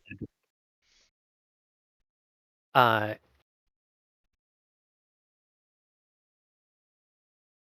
How about, let's start with this. Can I get insight checks from everybody? Let's get some information about the town. Ha! Wow. Oh dear. Ooh. Oh. The first die I rolled in 7 weeks. Oof. See, this wouldn't happen if I was rolling for you. Well, I swear those drinks weren't poisoned, but maybe there's a little something extra in them, and you're a bit too busy noticing the birds and the humming insects. I swear I had to stop myself from saying, "Oh, you're probably noticing the birds and the bees." Nah. Oh. In the street? Come on. I think the most I'm going to give Mira is you would probably pick up a little bit and notice that, hey, I was just saying this town has gotten a little sleepy, and mostly the people outside of traditional adventuring age. What you do see is actually there are a decent number of people wearing Telemar's clothes. Okay. Okay. Like, you saw a couple of them before you left the first time, probably related to the Herald's procession directly. You're seeing a decent amount more.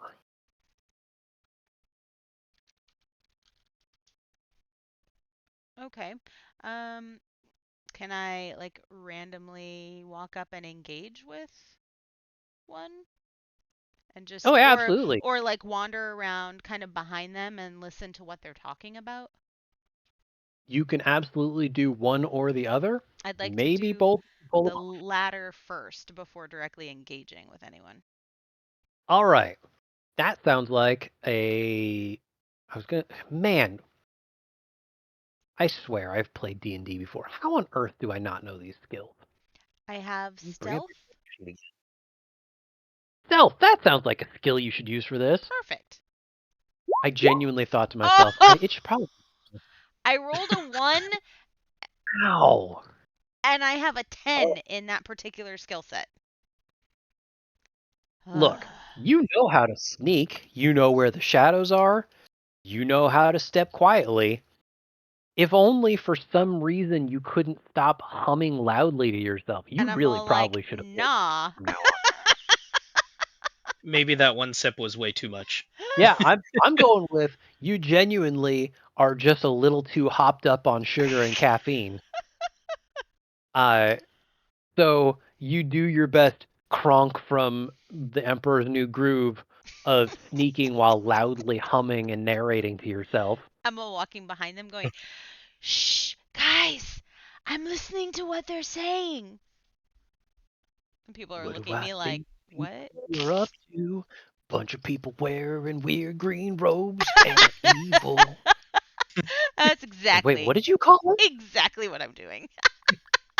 You know what? It's only going to be a few seconds. Like, when you fail a check that hard, boy, I almost quoted that earlier on.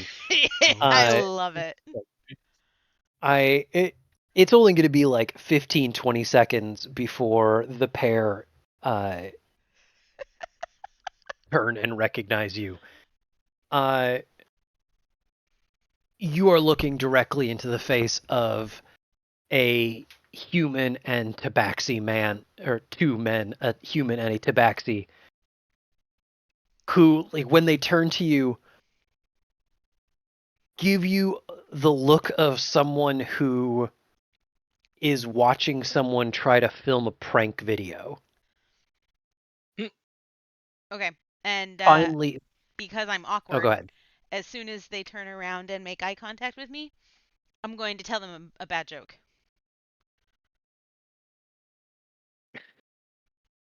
Okay. Do you have one in the hopper? Yes, I do. By all means. Okay. What's the difference between a wizard and a sorcerer? I don't know. Class. Class.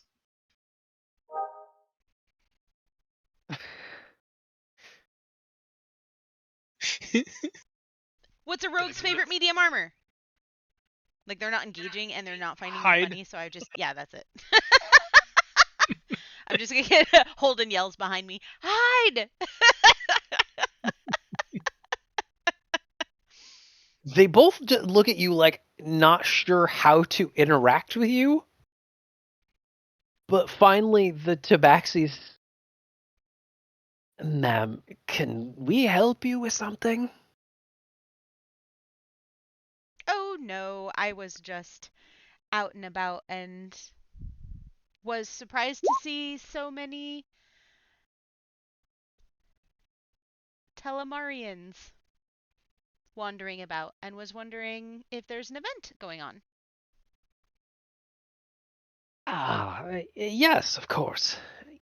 Truthfully, we haven't had many people speaking to us. I hear there was a misunderstanding with some initial guild communications. The Tabaxi leans against a nearby barrel. Many of us have come from all over Plenty to bear witness to Telemar's arrival. A genuine deific event.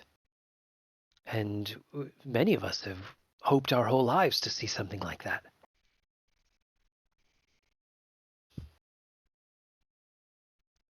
Have you studied Telemar long? The human nods. For probably a good 8 or 9 years of my life, yes. The Tabaxi has a proud look on his face. For me, even longer. Ever since I was a young kitten, I have been following in Telemar's footsteps to the best of my abilities. A paladin of Telemar once helped my family in a time of dire emergency, and serving the god seemed like the greatest way to repay him.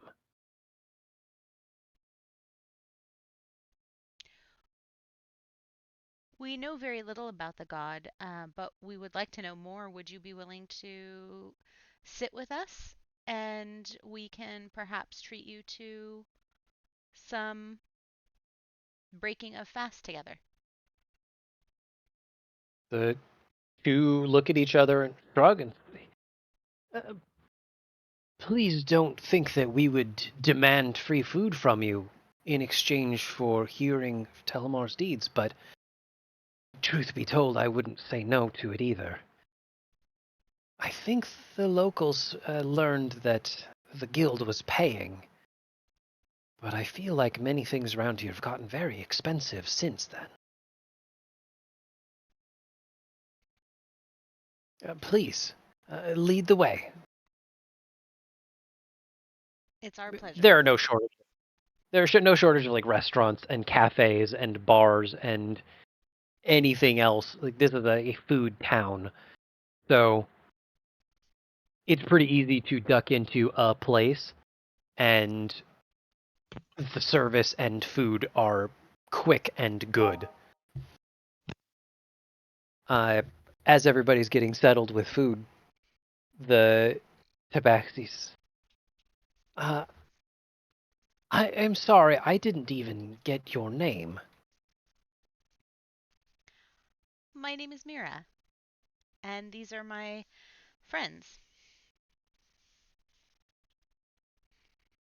I don't know if Tyrus is like vibrating in the seat or if he even came in with us. He might be out picking a fight with street urchins. I think he's crashed at this point.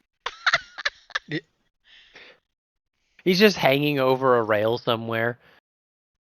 Yeah, I should ask. You guys didn't all have to be in here. Was there anybody that, or like, who felt like getting the meal?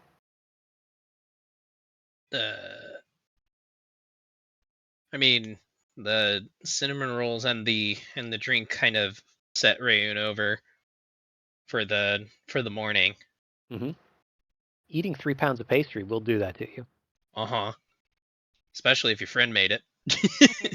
Tyrus is taking a nap right now, so he's not going to be joining the meal. That's fair. I'm gonna stick with Mira. You're gonna All right. interrogate I'll them just because that's just be essentially what outside we're then. doing. Okay. Tell bad jokes. Well, I'll you were stay the one that outside with. had the relationship with that priest, so don't you have a good religion? My religion's only one. So if we're going to be getting information from them I about have. the god. I am not a religious person. However, because the game associates religion with intelligence, I have a +5. Oh, excellent. Okay, good. All right. So we got 2 people in here. 4 total. The Tabaxi. Well, it's nice to meet the 2 of you, and for what it's worth, I am Knight of Dreams, and this is my good friend Jabax Hadalon. We have, well, we both served at different temples throughout Plenty for quite some time, and met in Satir, what, 7, 8 years ago? Jabax nods. Yes, 8 years ago, that sounds right. It's been an interesting time serving, but all of this has come to a fascinating and exciting head. Night of Dreams, what could we offer you as far as knowledge about the God of Glorious Victories? Has he ever done anything like what he did to Nazma in your studies? Why don't you both give me insight checks?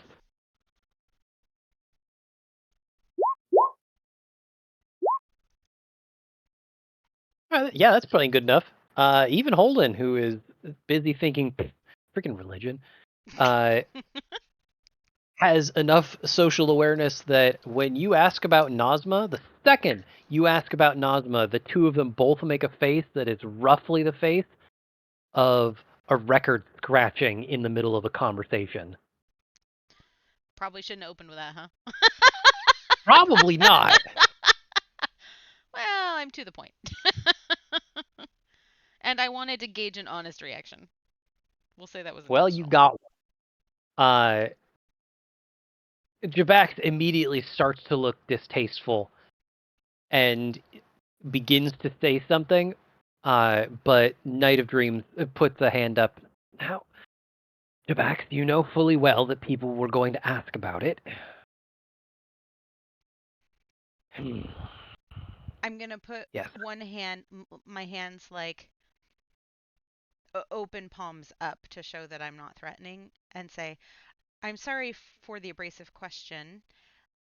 It's my understanding that Talamar is not a vengeful god, and I was just confused about his actions with what little I know about him, which is why I was hoping that I could learn more from life scholars like you. Knight nods. Yes, that is how we see our Lord as well. Telemar is a crusader, but a benevolent one. He seeks out the most evil of factions, of hordes, of armies, swarms, and takes them on as personal challenges. Whatever happened in Nazma, we should say, neither of us were there. There was not a procession. They had not announced his presence would come, so nobody had time to bear witness. So nobody's quite sure of what happened, but Jabax butts in. But it's crap. There's no way he did that. Well, okay, the city's in ruins, so somebody did it, but you know what I'm saying. He wouldn't have done that, right? And Knight nods along.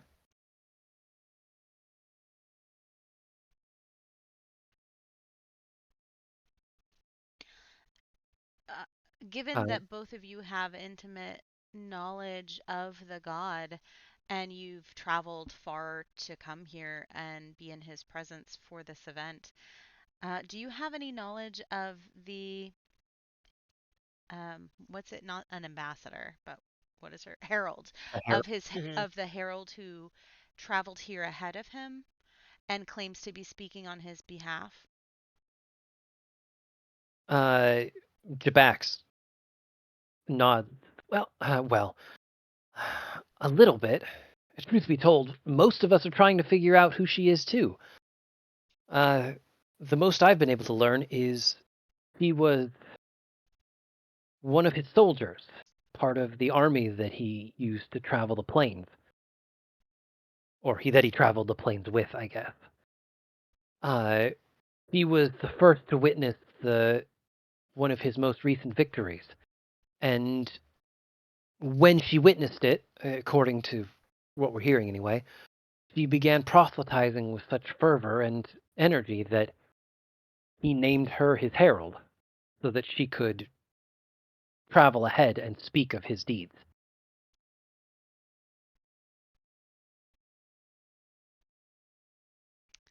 But neither of you had ever heard of her before?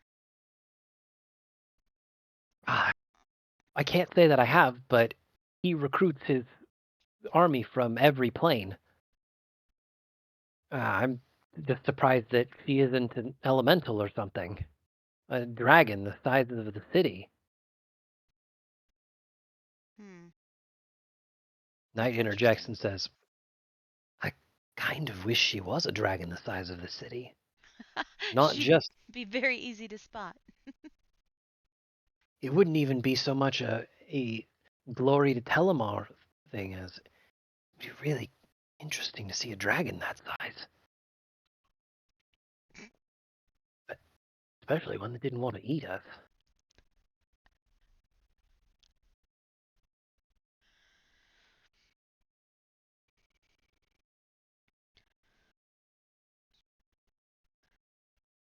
I'm gonna look at Holden and give him a look like, what questions do you have?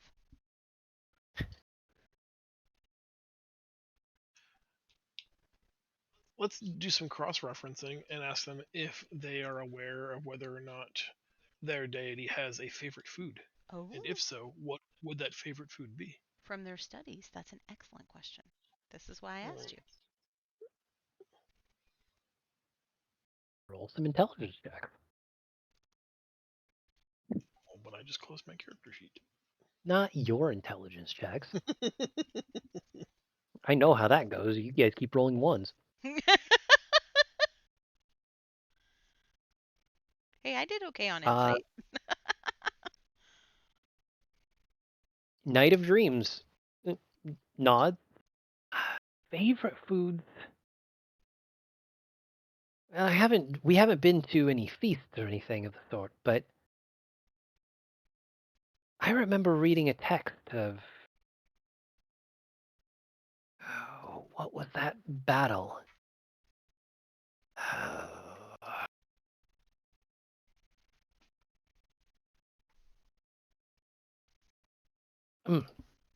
The vicious betrayer. Remember he felled her and then declared a feast of her mount. Jabak says, no, it wasn't a mount, it was her pet Horifex, right? They feasted on the Horifex. Oh, yeah, okay, I remember that story, yeah. Knight nods. So I believe that is maybe not his favorite meal, but one of his more prestigious? Spiced with Cinderman, no doubt. Yes, probably. I think I've read something about that.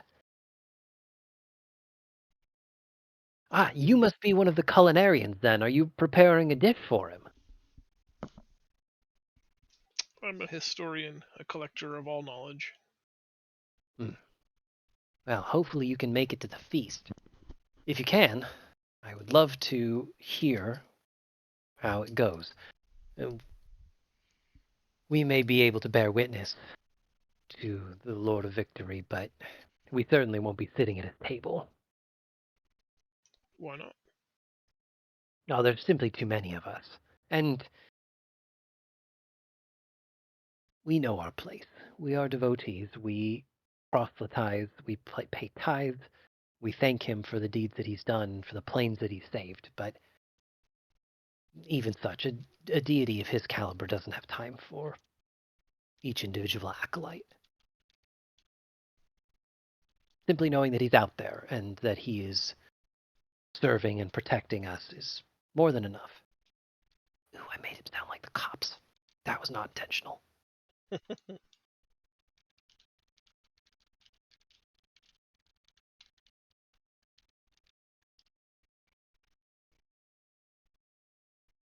Jamax actually does chime in and we are hopeful that he will give a speech, that he will speak to the faithful, and to bear witness in that moment would be more than enough.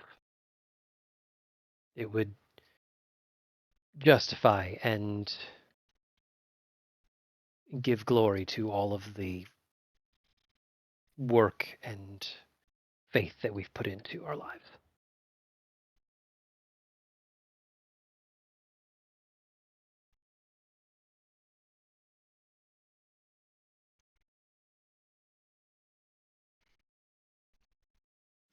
Speaking only to Mira, they're zealots, and you know how I feel about them. But the intel that they gave us matches up with what we already knew. At the very least, it seems likely that Telemar wouldn't turn away a feast featuring Horifex flesh, especially if it's spiced with Cinderman. I'm gonna nod in agreement. And assuming that the gentlemen we're with have already placed their order, I'm going to pay for their experience and thank them and invite them if they would like to um, meet with us later in a few days. They can come to. Ooh, would it be better to send them to Pelna's or Ranmar's? Pelna doesn't really have a place. Okay, Like, she so has her lab, but we haven't really used it for anything. if they would like in a few days to come and visit us, we're going to be traveling. But they are welcome to stop by if they would like more information about the Culinarian Guild or to meet actual Culinarian members.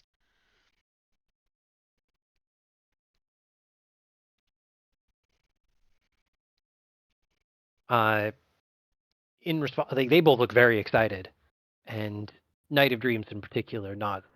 We would love the opportunity. Not saying that we're trying to elbow our way into high society or anything, but it would, if we got the opportunity to meet the very least Savi, that would be incredible. We would not turn away any opportunity like that. Well, I can make no promises, but I very much appreciate your willing to share information with us, and we'll leave you to your enjoyment of your meal and of our great city. And I hope to have more conversations with you again in the future. I'm gonna get up and push my chair in and wait for their farewells, and then Mhm. like nudge Tyrus and head outside.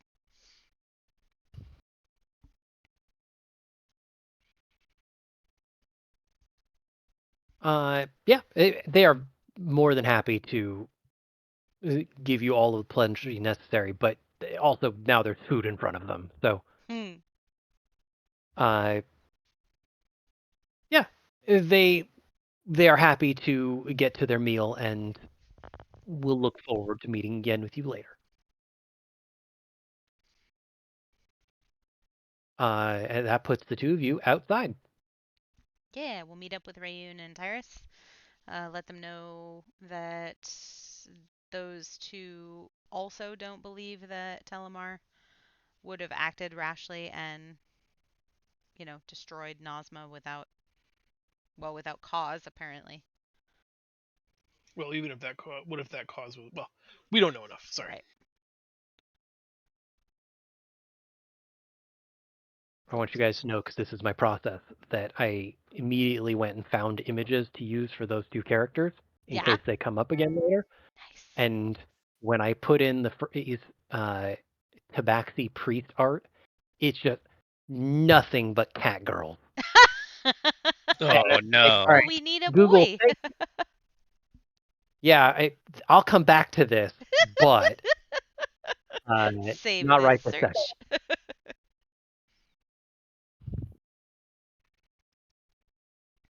Okay, I'll check in briefly with Rayun and Tyrus to see if there was anything they wanted to do except let the sugar pass.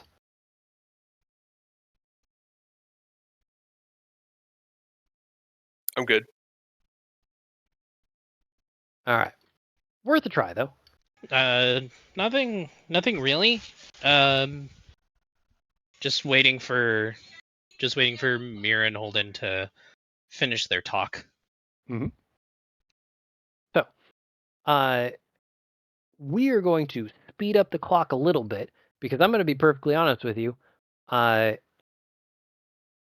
There's going to be a little bit of time between this meeting and anything happening. I appreciate that, Food, but I already got one, and I'm pretty pleased with it. I'll bring that up here in just a second once I've properly made a token of it. Mm-hmm. So we're gonna change the tone of how this day and the next few days are going to. What do you guys want to do over the next few days? Because there's going to be some time passing, and unless you have specific agendas that you would like to get to, we can skip a few days. I think we're all anxious to get the Horifax fight underway to make sure that we have that meet. What Rayun and Tyrus, what do you guys want to do? I mean, yeah, the Horfex was like the biggest thing. Nothing much. I guess try to find a requisition. Okay. Yeah. You guys have ins with some of the folks in the requisitions division. So you can absolutely meet with the Scale Crest and get any requisitions done that you need. Is there something in particular that you are looking at, or? Well, finding a requisition point, I mean. A credit. Oh, got it. He needs one more A credit credit, to get yeah. that sword. Yep. That one's a little more challenging. Yeah. I will keep that in mind, but nothing's going to happen in the immediate. Right. Other than that, just hanging about, I guess. Okay. I just want to be respectful because we are down to a count of days where it's important to keep track of how many days it's going to be. And it's going to be a few days. We're talking, this is 4 days before notable events.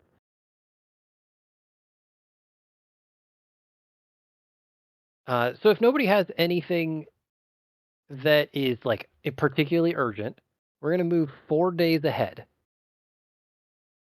And I'm going to update on the calendar. I don't think I'll actually see anything, but I imagine the Miro would be using this time to try to like just hang out in the shadows of inns and taverns and shops and marketplaces trying to find more information about who might be the culprit of the Culinarian Guild.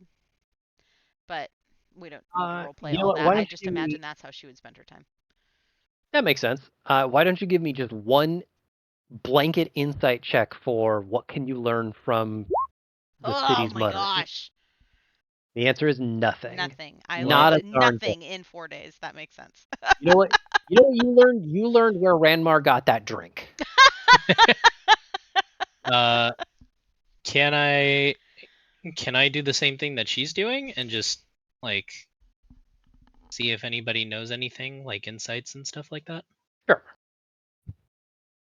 I'll see if I can. I see if I can help. You can, One better. wow. Oh That man. that drink really messed us up. You know, I'm so glad that today's the day I said that you guys get to roll this because this is all your fault now. Yeah. Okay. So we're gonna pass 4 days. 4 days in, Ranmar comes to. Oh, I'm gonna update one quick thing on my notes because it's important. But Ranmar comes in fairly early as breakfast is being made and shouts, "That's it! We did it! We have our hunt!" Oh. Where are we setting off to?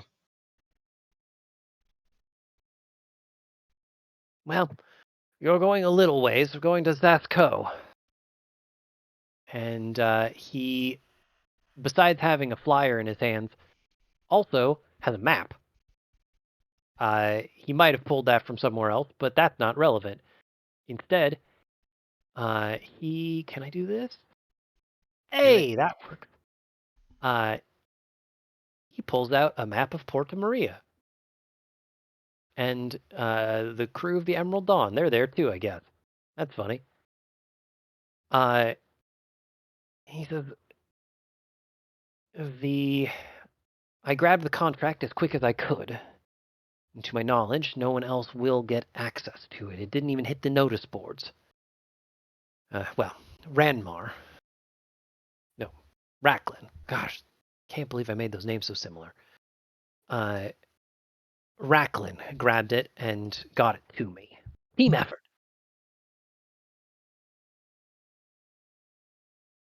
You said Tasco? Zasco, yes. So you're headed to the southwest. All right, let's take a look at the notice and get our ship ready to depart.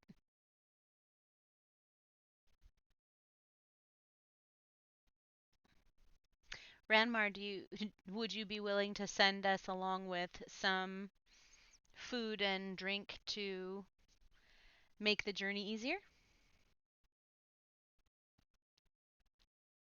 He nods. Of course, yes.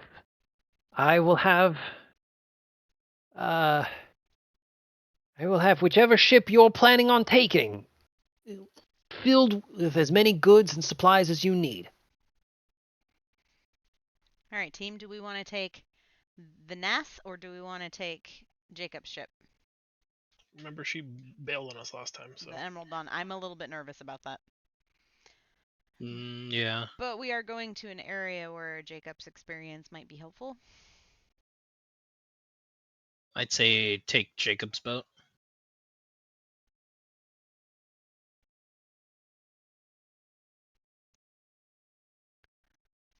We'll let Tyrus decide when he gets back.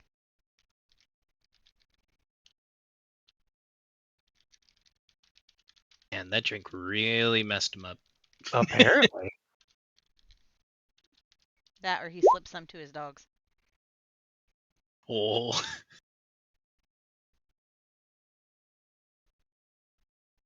Well, that gives me a couple seconds to put this in all players' journal. I hope this did what I wanted it to. Wait, hold on. Where did the... The notice board? Okay, we're Kozu's rusty bucket. not a slave ship. All right, the rusty bucket it is. Where did... Handy Blade, Cursebreaker, My Son. There it is. Okay, cool. Sorry. What category did you put it under? No, I tried to make a quick edit because something was wrong, and it deleted the entire notice. Oh. Oh. So give me just a sec to make sure everything is right. And Undo. okay. Whew, that was scary. Look, I've been putting a lot of work in, and if it disappeared, I would be a little sad. Mm-hmm. So there we go. It should be in your quest log. And then to confirm that, I scrolled up through the text chat instead. Really proud of that one. Whoop whoop. Group of guild researchers were examining luminous fungi. Ooh. Nice. Oh, potion of frost giant strength. Let's do this. Let's do it. All right. Well, with a little over 3.5 weeks to go, you guys can get on the not a slave ship as fast as possible. Brendan Stafford has the thing in pretty good order for having been in dock for 4 days. Like the crew, admittedly, still like kind of a volunteer crew, the leftovers from people that didn't really have anywhere else to go when they were liberated. They, didn't necessarily get here by contractual means, but hey, they're doing good now. They're pretty happy. Good. So, I'm going to very quickly replace the Emerald Dawn crew.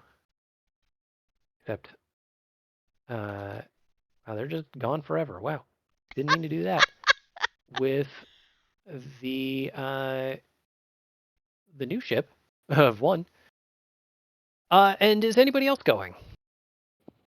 It's worth asking about your side crew. Andromeda, you guys have not seen for the last 4 days, but Primrose and Kozu have been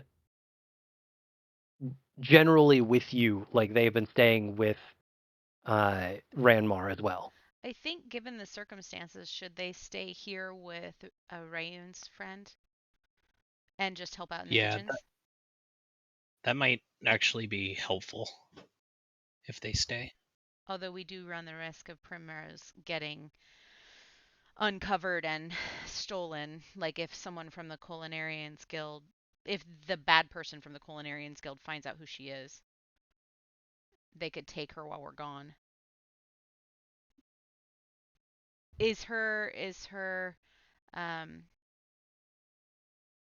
identity safe with Pelna and Ranmar? She's done a pretty good job of sticking just around Ranmar's lab. Okay.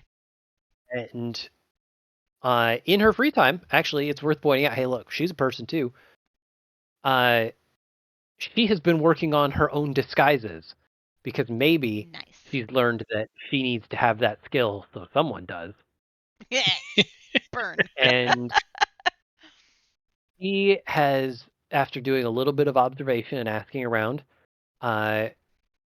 been doing a lot of studying and sewing of green robes.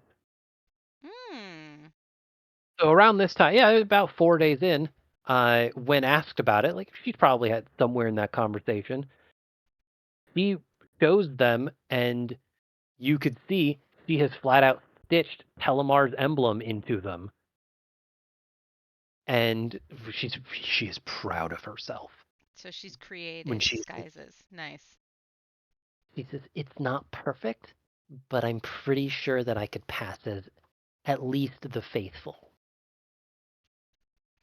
All right, then let's And leave him here. I made a little one for him too. Nice. Good. That's good. Keep up the good work.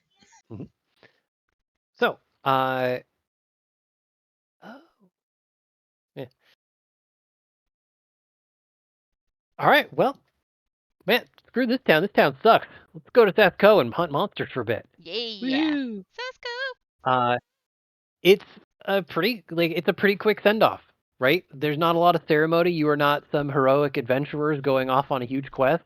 You got a destination in mind. We got a boat. It's ready to go. Let's get out of here. Within we'll say within 2.5, 3 hours, the boat is fully supplied up. You guys are on board, and just like that, yep. You wave your wand, and the ship starts moving to the southwest. Cue the Wind Waker music. Brendan is treating his role as unofficial captain pretty serious. And unlike Jacob, who really had a direct hand on it, Brendan has done a pretty good job of handing off assignments as need be, right? He's playing a really hands-off role, but is doing a good job of controlling the crew.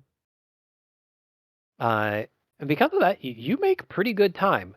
It's still a pretty long and pretty windy trip. It takes about 3 days to get to Sasko, including a brief stop at Green Harbor for supplies. But I'm gonna get the token tool. After a quick stop in Green Harbor,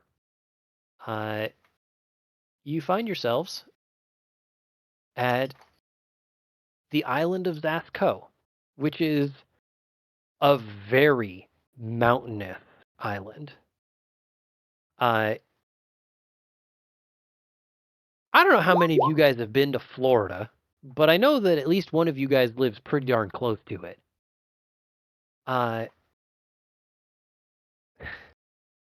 Yep. For those of you who have felt that kind of deep south humidity, that is the biggest and most immediate thing that hits you when you arrive at Sasko. Is this place feels climate-wise like Florida. A lot of elevation, but really dense jungle, thick humidity that just kind of clings to the whole island like a cloud, like a stink of moisture. So much so that the sails start to look damp as you roll them up. Oh, that's neat. You are given a small rowboat, but there's no dock at Sasko, so they have to weigh anchor a decent ways out and then row you ashore. And the rowing party is the lot of you, 2 large deckhands, and Brendan joins you for a bit. As you guys as the 2 deckhands start rowing, Brendan, who has been kind of quiet on this trip, really focused on his work. Hey, we're gonna be out to water for a little bit, but I'll leave you this boat. I don't know if you should be making camp there or if you're gonna want to come back to the ship. So if you need to come back, do your best to let us know, and we'll keep hands on deck or in the crow's nest to look for you. If there's an emergency, send up some fire or something, and we'll muster as much of the crew as we can. Do we have sending stones? I feel like we were using something like that with the Emerald Dawn before. We had the communicates, but they were unreliable. Or no, they had limited uses. I don't know how many we have left. the communiques were useful only in that specific situation. Like you have them, but kind of only amongst yourself and only scheduled. Mm-hmm. But you do also have a decent number of sending stones. I think you gave one away, so you would have 6 left. I don't seem to have them on my inventory, so I don't know who's holding on to them, but let's give Brendan one of the sending stones so that we can communicate with the ship when we're ready, when we have updates. Oh, I'm sorry. That sucks. Okay. I'm Uh, sorry to hear that, Tyler. is Y'all have this a good night. good time to You too. stop it Good so night. we start with the island fresh next session? Yeah. Or are we going to There play for a is. little while longer? I think we can go a little bit further. Okay. I know what we've got ahead of us, and Let's do you know I love him to death, but we can go without food for just a sec. it. So yeah, Brendan can take a sending stone, and he nods when he sees it. Yeah, okay, that sounds right. You guys would definitely have some tricks up your sleeve or something like that. Okay, well, just signal us however you can, and if there's anything that comes up, we'll do our best to be mobile and ready to pick you up. Excellent. Man, I wish you guys had a hunter around though. This is gonna be a rough one. Well, Okay. we got a crack shot shooter with us. I think we'll be fine. I hope. I wish you the best.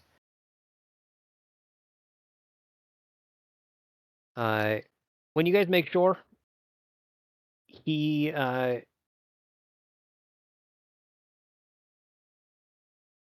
waits for a sec and makes sure that you guys get into the jungle safely before starting to turn the boat around.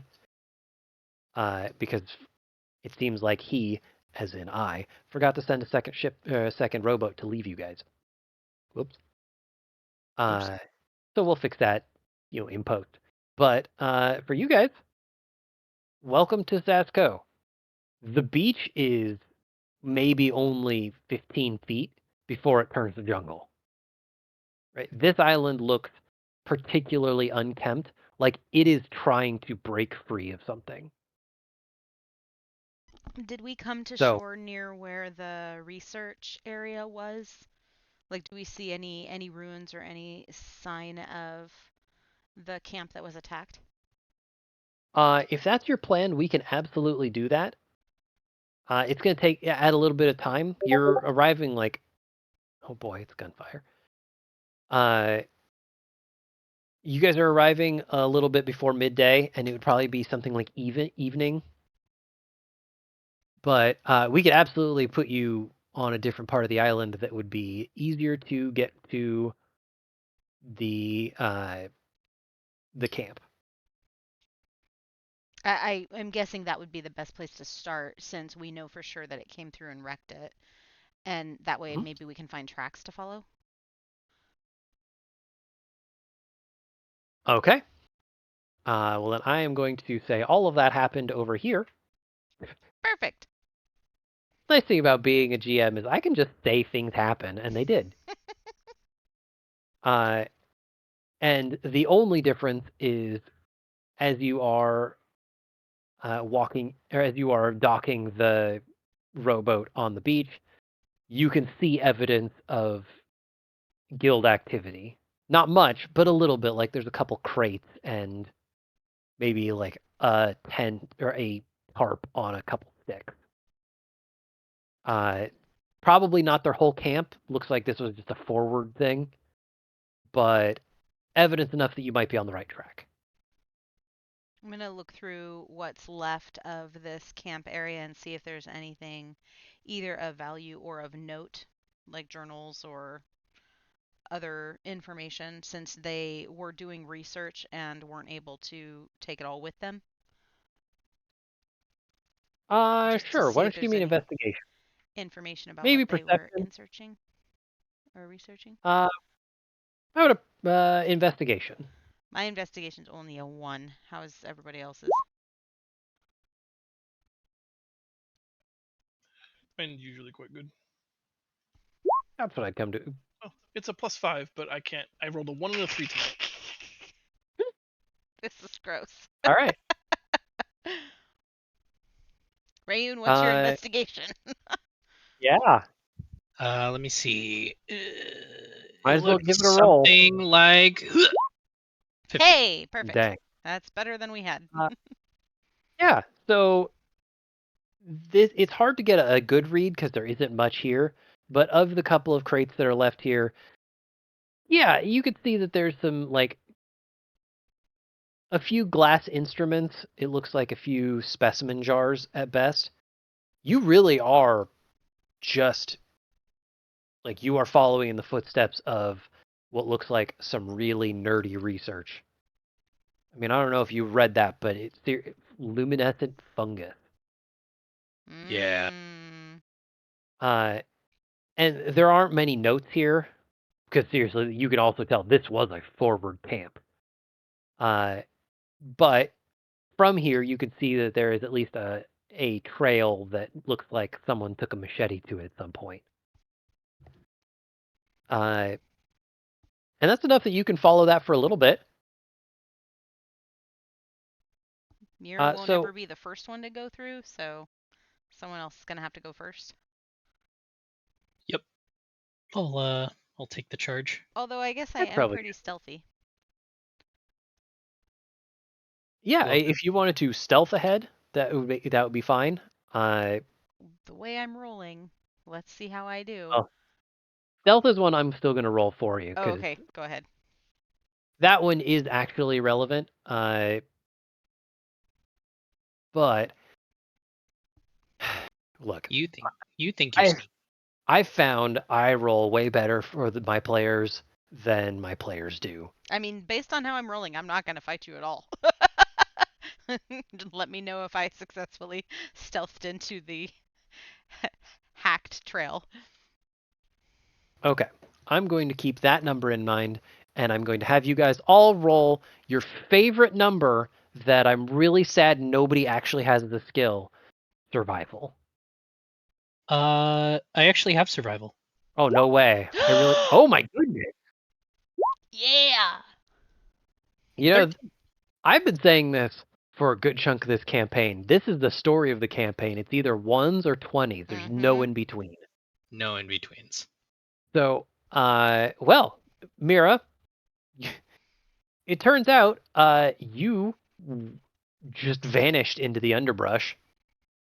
And maybe it's all the moisture in the air on your Vidalcan skin like, oh no, you get this. Okay, this feels fantastic. So you feel it and hear it like this jungle feels alive in a way that a couple of the islands that you visited do. Usually the islands that don't have a lot of civilized presence tend to feel this way, like the island is trying to not fight back, but like is trying to grow as fast and as hard as it can. It's like the opposite of suburban sprawl.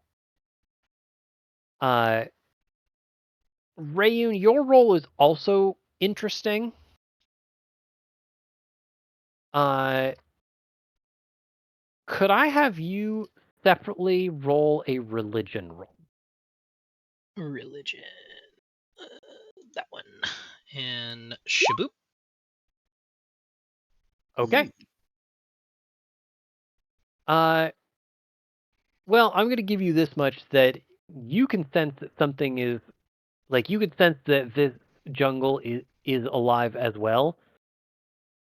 But oh my gosh.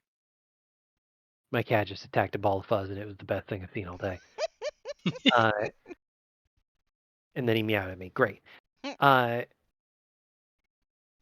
So Mira, you are going to get such a good view of this that we don't even need to worry about anything else in the moment. You stumble on a clearing a decent way into this trail, and you've lost the trail. Like the trail is gone, but you're doing your best, and that's all we can expect of anybody.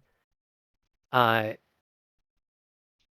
this trail, you eventually come to a clearing on which you find a large stump. And the stump is cut perfectly flat. And resting on that stump is a large apple.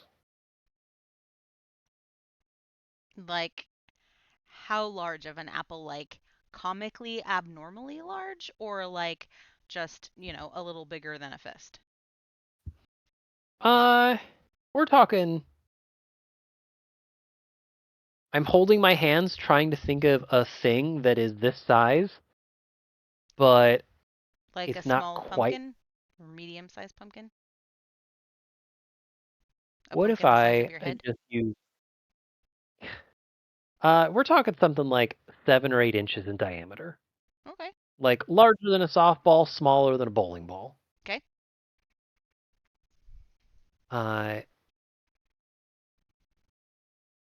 By the way, John, I don't know if you've seen or how much you've seen, but the new GM stuff for Roll20 is wonderful, and Yeah, it's the just taken me some getting experimental. used to. But folders, we have folders now. He was so excited Uh, about the folders. So yeah, excited. I had role playing with my other group last week, and my GM was like, "Dude, we have folders," and I was like, "Oh my gosh, hold on!" And I just logged into this campaign so that I could make some folders. Uh, Here is your apple. Oh,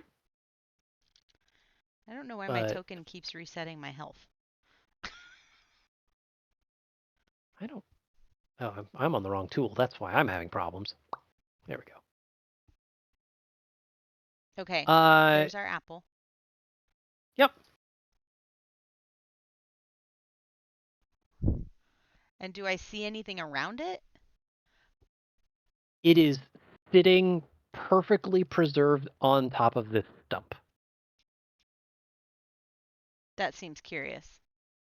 But it's not like, in a glass case. Right.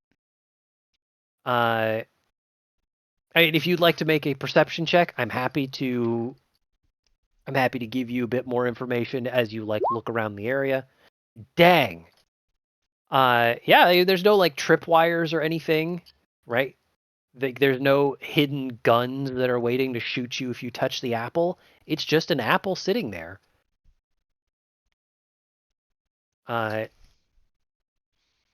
If anybody else would like to try and investigate this apple with a skill they have, I'm up for it. Is everybody with me?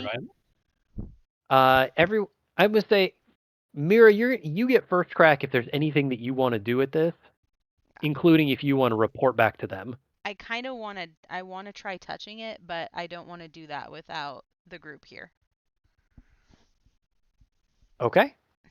So I'm going to get In that close case, to it so that as they come into the clearing, I'm going to be pointing at it to get their attention and to point it out to them. perfect. Then to Holden and Rayun and slightly oblivious Tyrus, as you walk into this clearing that Mira has led you to, you see her standing up at this stump, pointing at a very unusual and unusually large apple sitting on the stump. I can say with confidence, nobody in this party has seen an apple this big. That's a big apple. I'm going to shrug at them and say, do I take a chance and try to pick it up? A cabbage. It's the size of a cabbage. There we go. Nice. Oh, My cabbages. my cabbages. If you would like to, or if you want to send me, whatever you want. Did you inspect it to make sure it's not obviously trapped? I mean, I rolled perception. I don't have a very high investigation. If anyone here would like to investigate it first. No, your perception is definitely good enough in this case that if someone trapped this, then that is really cruel of me personally. Because you definitely should have seen that trap. And Yeah. you said it's perfectly preserved? Yeah, there is not a blemish on it. There is no bug. There is no scratch, no bruise, no nothing. Rayun, how many hit points do you have? 44. You have more than me. Come touch this apple. I would like to, I guess go and touch the apple. Do you want me to do like survival or nature?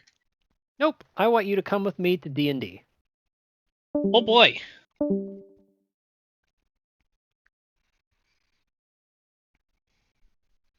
I probably should have gone with them for the stream, but since it's just the 4 of us, I didn't want to leave you alone.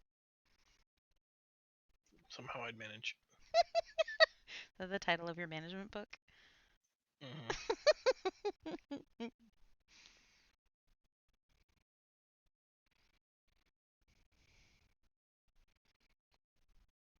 I wonder if he's going to turn into something.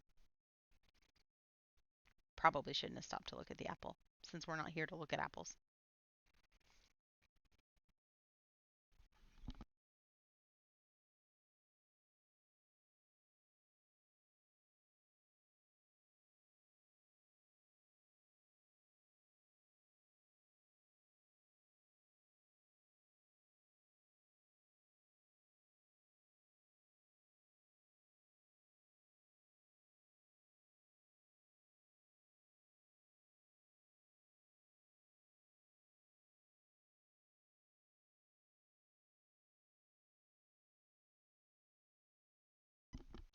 What are they talking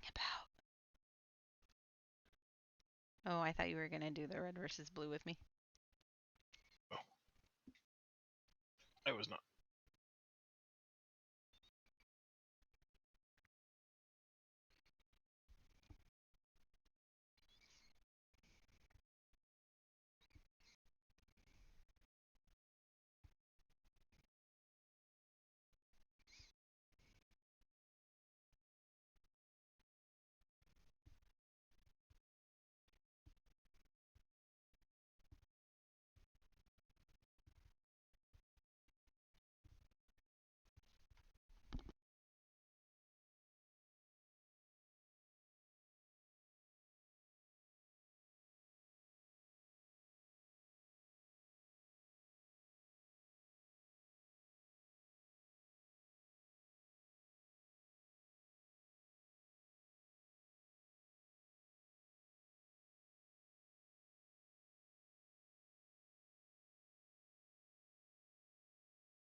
Gosh, I wonder what they're talking about. Boyfriends and girlfriends talk about sex stuff, Randall.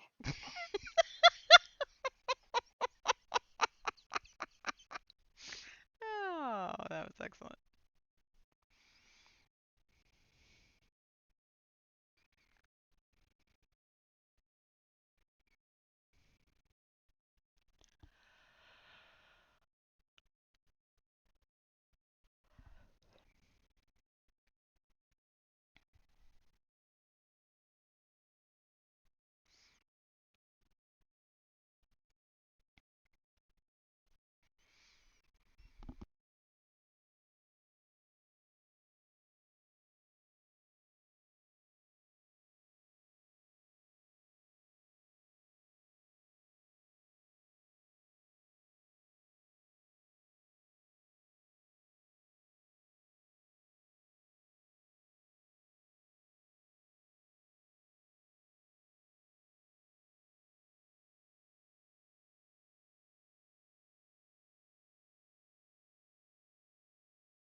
Hello, stream. We're still here. We don't have any updates.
So that was interesting.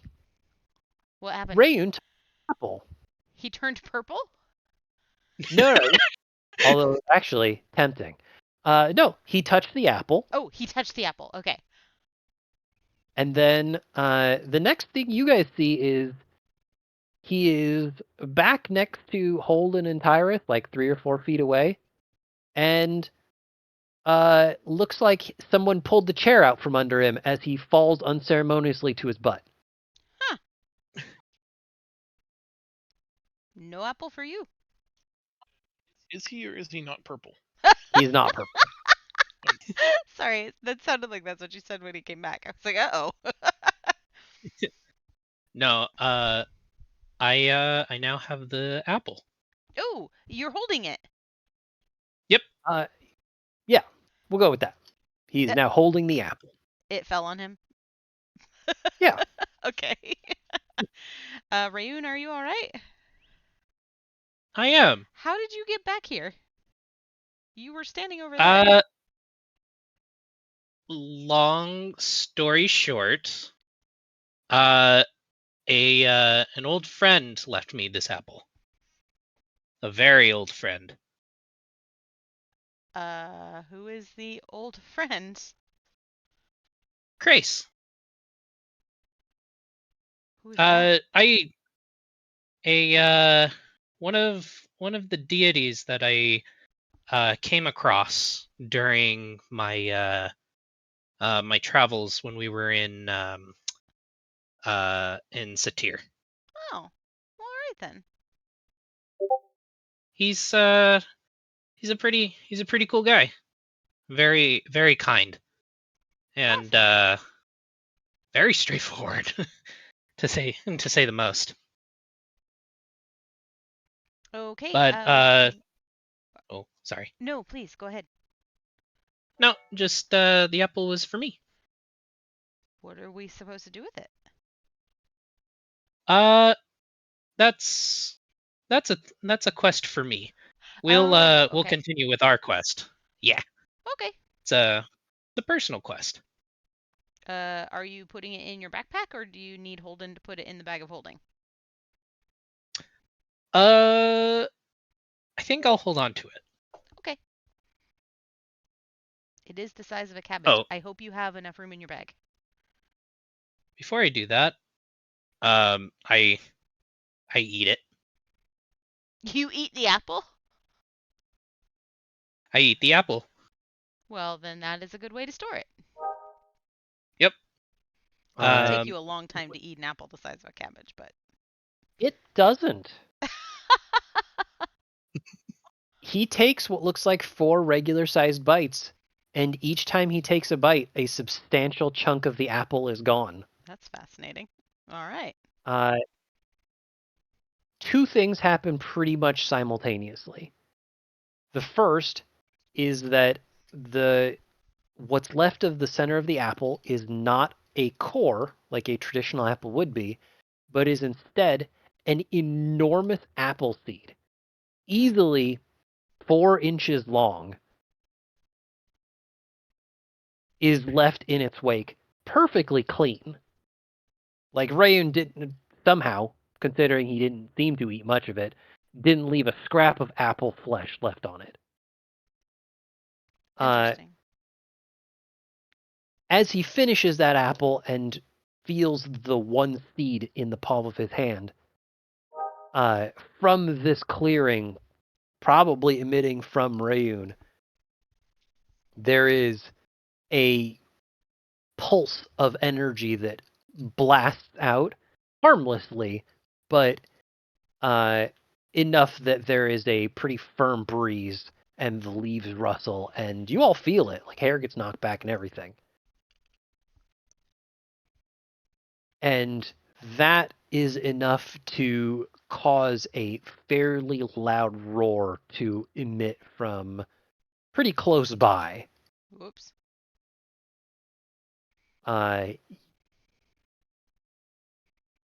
Perhaps foiling an ambush. I quickly put the seed in my bag. We're going to leave this session with something very close by is really upset that their ambush failed. Interesting. Welcome back, everybody. I love it. We're in it. I have the unrealistic but hopeful goal that we will be done with this campaign in about 6 to 7 more sessions. Okay, All and our right. next session is on the 8th, right? Well, I'm going to look at a calendar real fast because I can't think that far ahead. But Okay. it looks like, yep, we have the 8th and then the 22nd. And I'm not doing anything at all. So I should be clear for every other Friday from here until we finish. We're clear. We'll see you then. Fantastic. Alrighty. Awesome. Thank you guys for Good coming night, out. I guys. have enjoyed this.